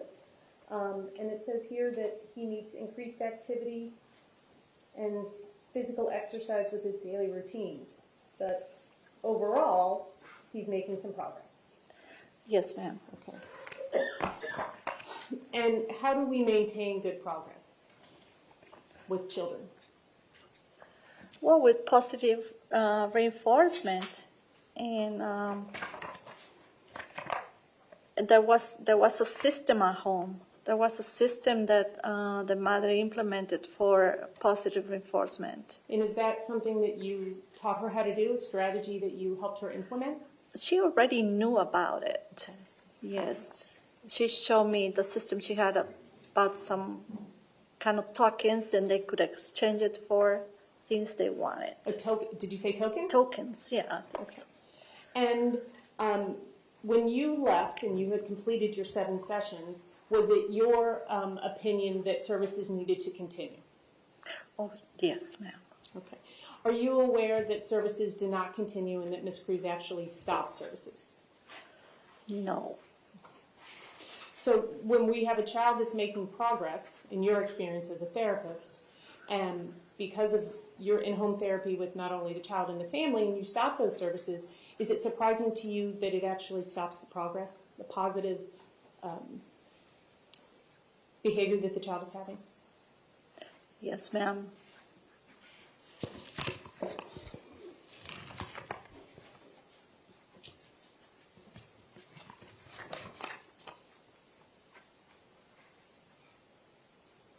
May I have a moment, please? Okay.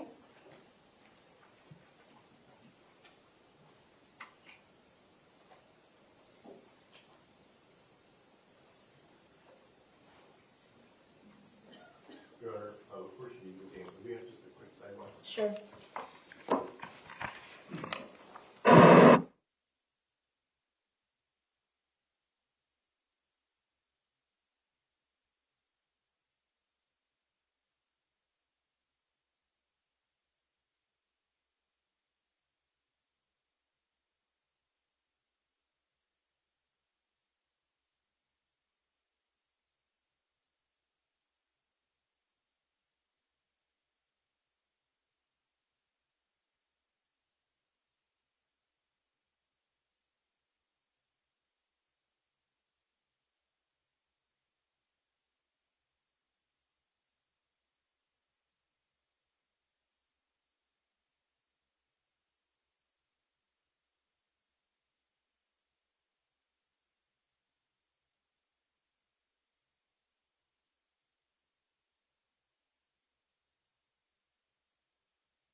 Ms. Harvey, when you had your last treatment session with the Cruz family, did you have any other additional contact with them?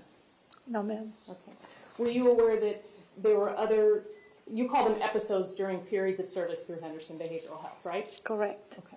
Were you aware that they had 2 additional times where they've received services from Henderson Behavioral Health?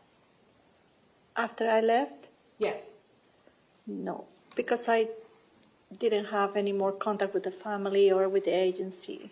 Okay. Were you aware that he also received therapeutic services from Camelot Community Care? No, ma'am. Okay. Do you know that he had 2 different psychiatrists and a clinical psychologist that provided services after your services? No, ma'am. Okay. Do you know anything about those services or the consistency of those services or anything like that? No, ma'am.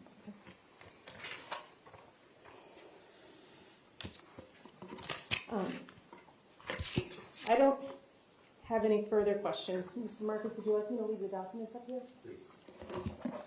Thank you, ma'am. Okay, state whenever you're ready.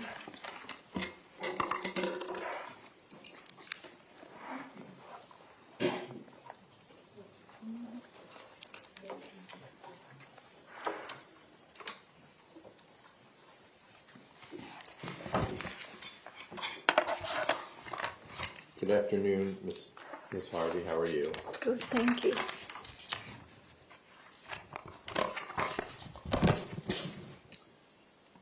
I'm just going to go over a few of the pages and ask you for some comments or some questions about them, okay?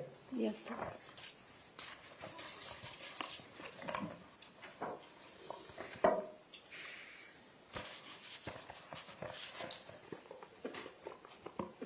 Can you, what time of the day would you go over to see them? Mostly afternoons. Okay, after school? After school, yes, sir. Okay, and were you aware of what services Nicholas was getting at the school? He was in ESC classes, in speech therapy, and I think he had a guidance counselor. That's Mr. Noonham, do you remember that name? Mr. Noonham? I know it's a number of years, you probably don't remember the name. No? Okay. What about, and I'm using first names because of the brothers, so Zachary, do you recall what services he was receiving?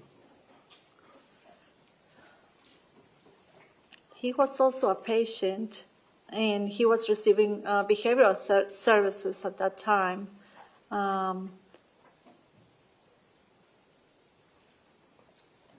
He was having behavioral issues as well, correct? Correct. All right.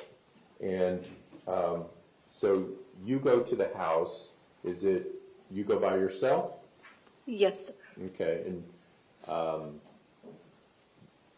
do you take a county car or a personal car there? Do you know? It was my personal car. Okay.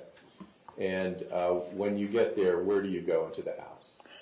Well, we had an area designated for meeting, which was a small dining room. A dining room? Do you remember the house in Parkland? Yes, I do. And was it a nice house? It was a very nice house. Okay. Everything in order there? Seemed like it was in order, or? It was very neat. Very neat. Okay. Mrs. Cruz kept a nice home for her sons? Very clean. Very Okay. nice. And you consider that a safe neighborhood for children to be raised? Very nice neighborhood. Okay. So a lot of advantages from probably other homes that you've seen in your career, in other environments that children have to live in? Correct. Okay. On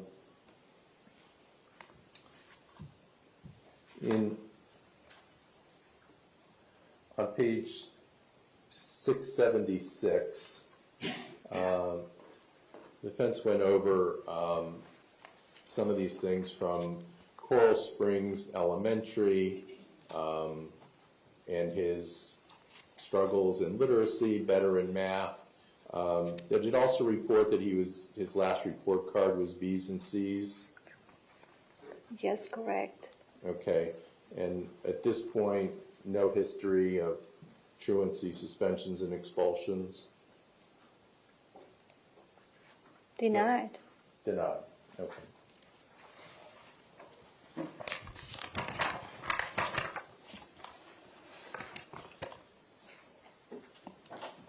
You talked about Mrs. Cruz being a nurturing mother, is that correct? Yes, sir. And what made you think that? Well, I saw her, how she interacted with her children. She, the words she used with them. She make them ready for the sessions, giving them snacks. They were clean. She was involved in their care. She would attend to their needs, as you indicate here, nurturing and attending to their needs? Correct. Okay. Did you have an understanding at this point how difficult the two children were for her? Yes, I did. Can you describe that? There was conflict between the siblings. Sometimes the verbal aggression escalated to physical aggression.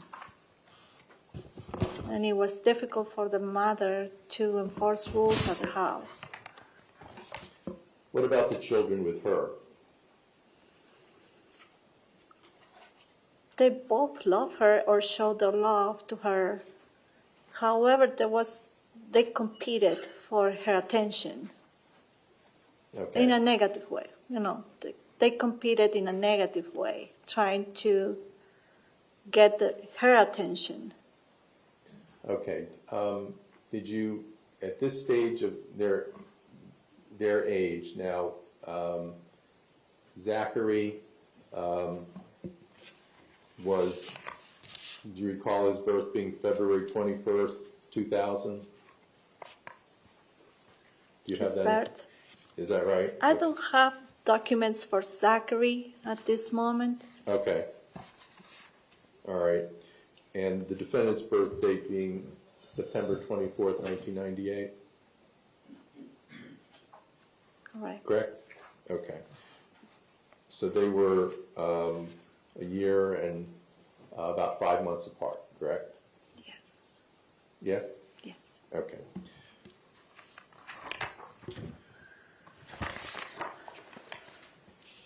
You described the defendant as being thin-billed but average height for his age. Is that correct? Correct. Okay. And that he had a low frustration tolerance. Did you know of his aggressions at home? Yes, I was informed about that by the mother. In terms of what kind of aggressions were you aware of? It was physical aggressions toward his brother, but it was mutual. It wasn't Zachary or Nicholas being aggressive towards Zachary, but it was both. So the defendant could be aggressive towards his brother, correct? Correct. And Mrs. Cruz was protective of Nicholas Cruz, wasn't she? She was protective of both. Okay. She loved both, right? Correct. But she said that Nicholas was bullied at school, didn't she? She did, yes. And, but yeah, you found out that he was also very aggressive towards other people at school, correct? The incident that I recall it was mentioned, I don't remember if it was aggression. I remember something happened with the teacher, but this is a long time ago. The picture that Mrs. Cruz was giving to you was poor Nicholas he's a victim of bullying at school, correct? In certain way, yes. I'm sorry? In certain way, he was bullied at school, and it was reported at school.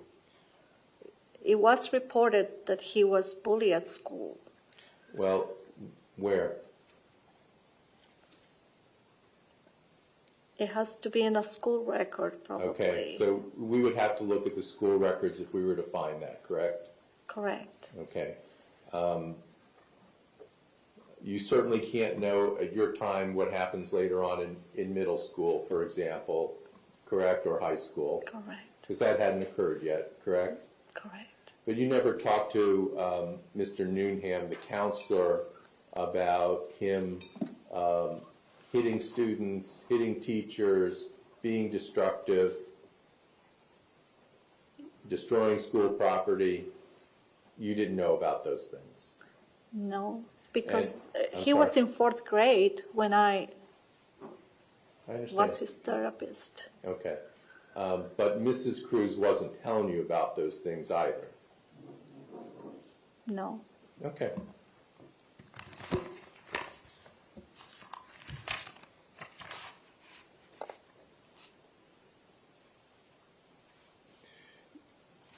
Nevertheless, in your time with the defendant, you found that he was making progress and increased interaction with his brother, correct? Increase the positive interactions? Positive Yes. interactions. Yes, correct. Okay. And so to a certain extent, there was some progress, correct? Some. And that's a good thing. And there was fewer conflicts? If we look at November 12th of '09, it's at page 694, which I'll show you.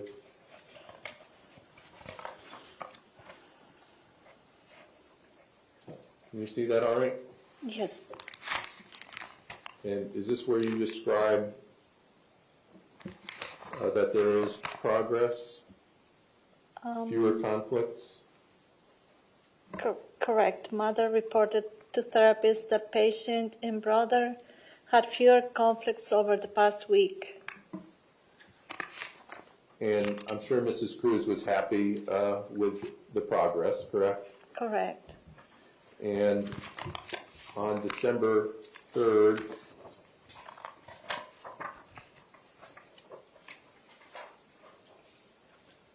can you tell us about, was there progress there still?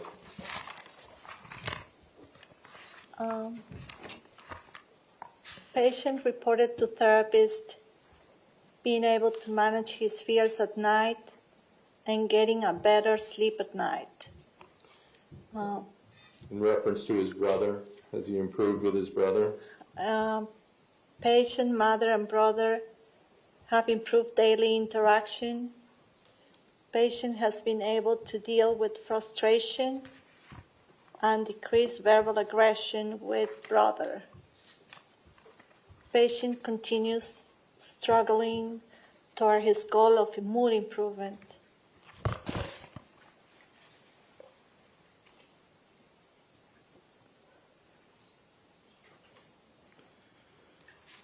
Okay, thank you.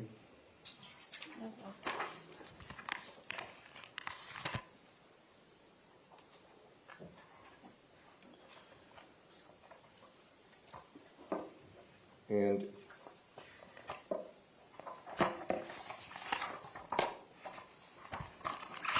on page 732, the mother indicated, Mrs. Cruz indicated that she, let me get it out there for you to refresh your recollection. And this may be after you had left. Correct. This is the therapist that took over the case. So on, actually, I'm not sure you're looking at where I was on January 12th, 2010. TH called to confirm appointment. Who is TH? Therapist. Okay. And that's not you now. You're gone already. correct? No, that's another therapist. Okay.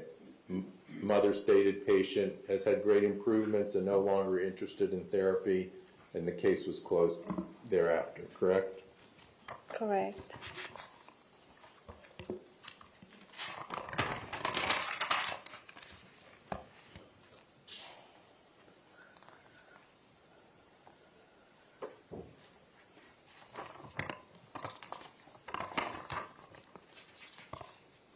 Can you tell us what cognitive behavioral therapy is, please?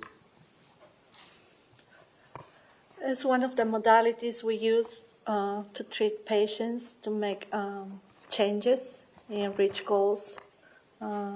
We explain to the patients how cognitions affect their feelings and how feelings affect their behaviors and how they are all interconnected.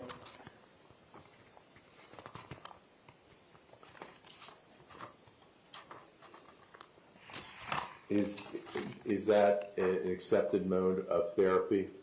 Yes, it is. It is evidence-based. And it's still used today? It is still used. Did you observe any bullying of the defendant in your presence by his brother?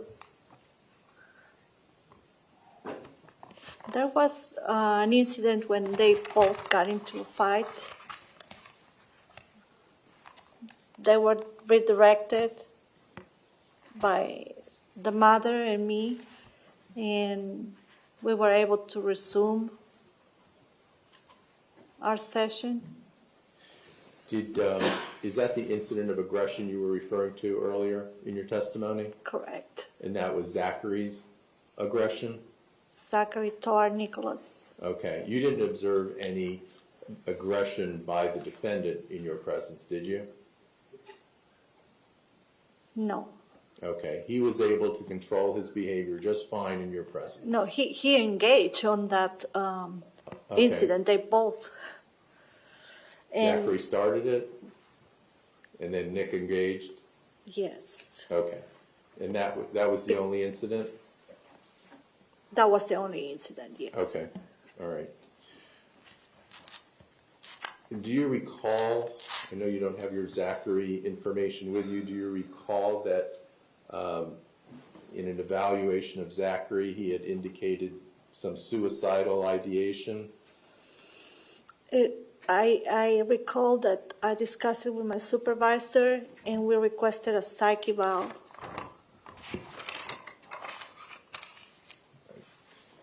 And again, this isn't about Zachary, but Zachary had his own problems, correct? Correct. All right. Was the defendant cooperative through therapy with you? I can say he was. Okay. And he liked the attention of therapy? He did. Okay. Thank you very much, Ms. Farley. Appreciate it. Thank you. Okay, is there anything else?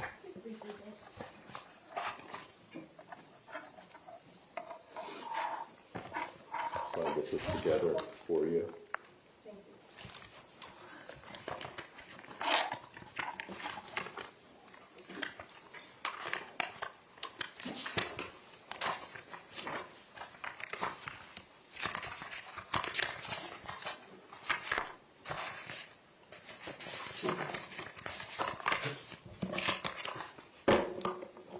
Just leave this for you.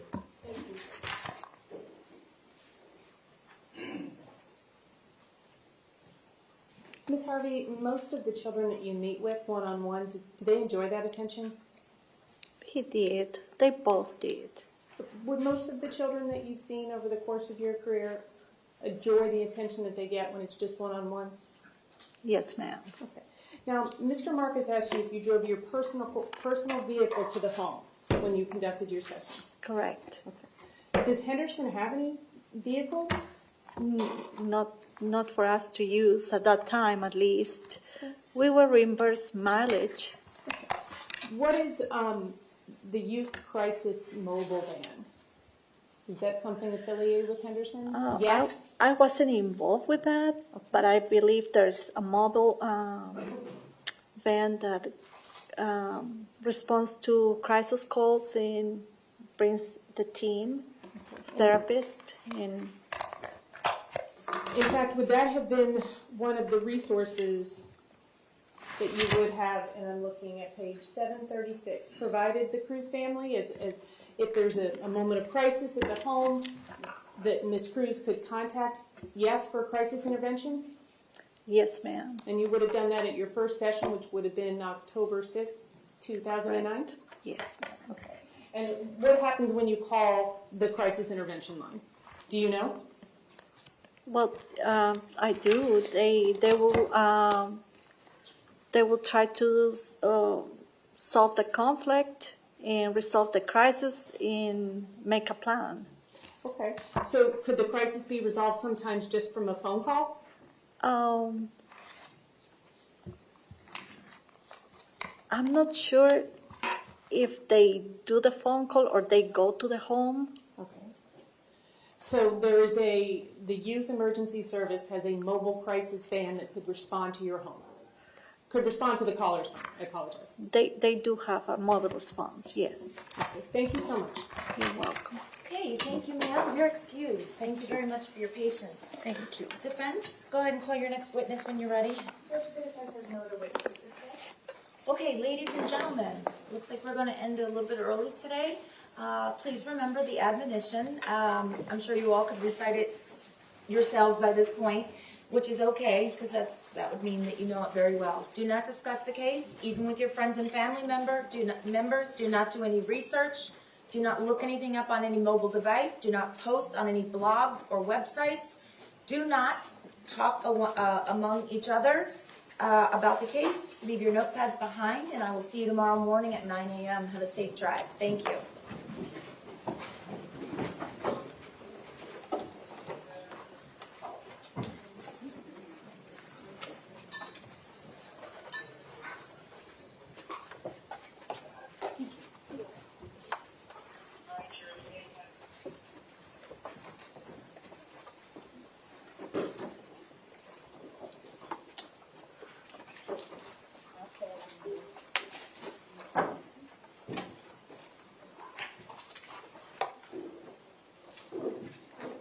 Okay, the jurors have been excused. We're in recess until tomorrow. We'll start at 9:15 to give the jurors an opportunity to get here and get to where they need to be.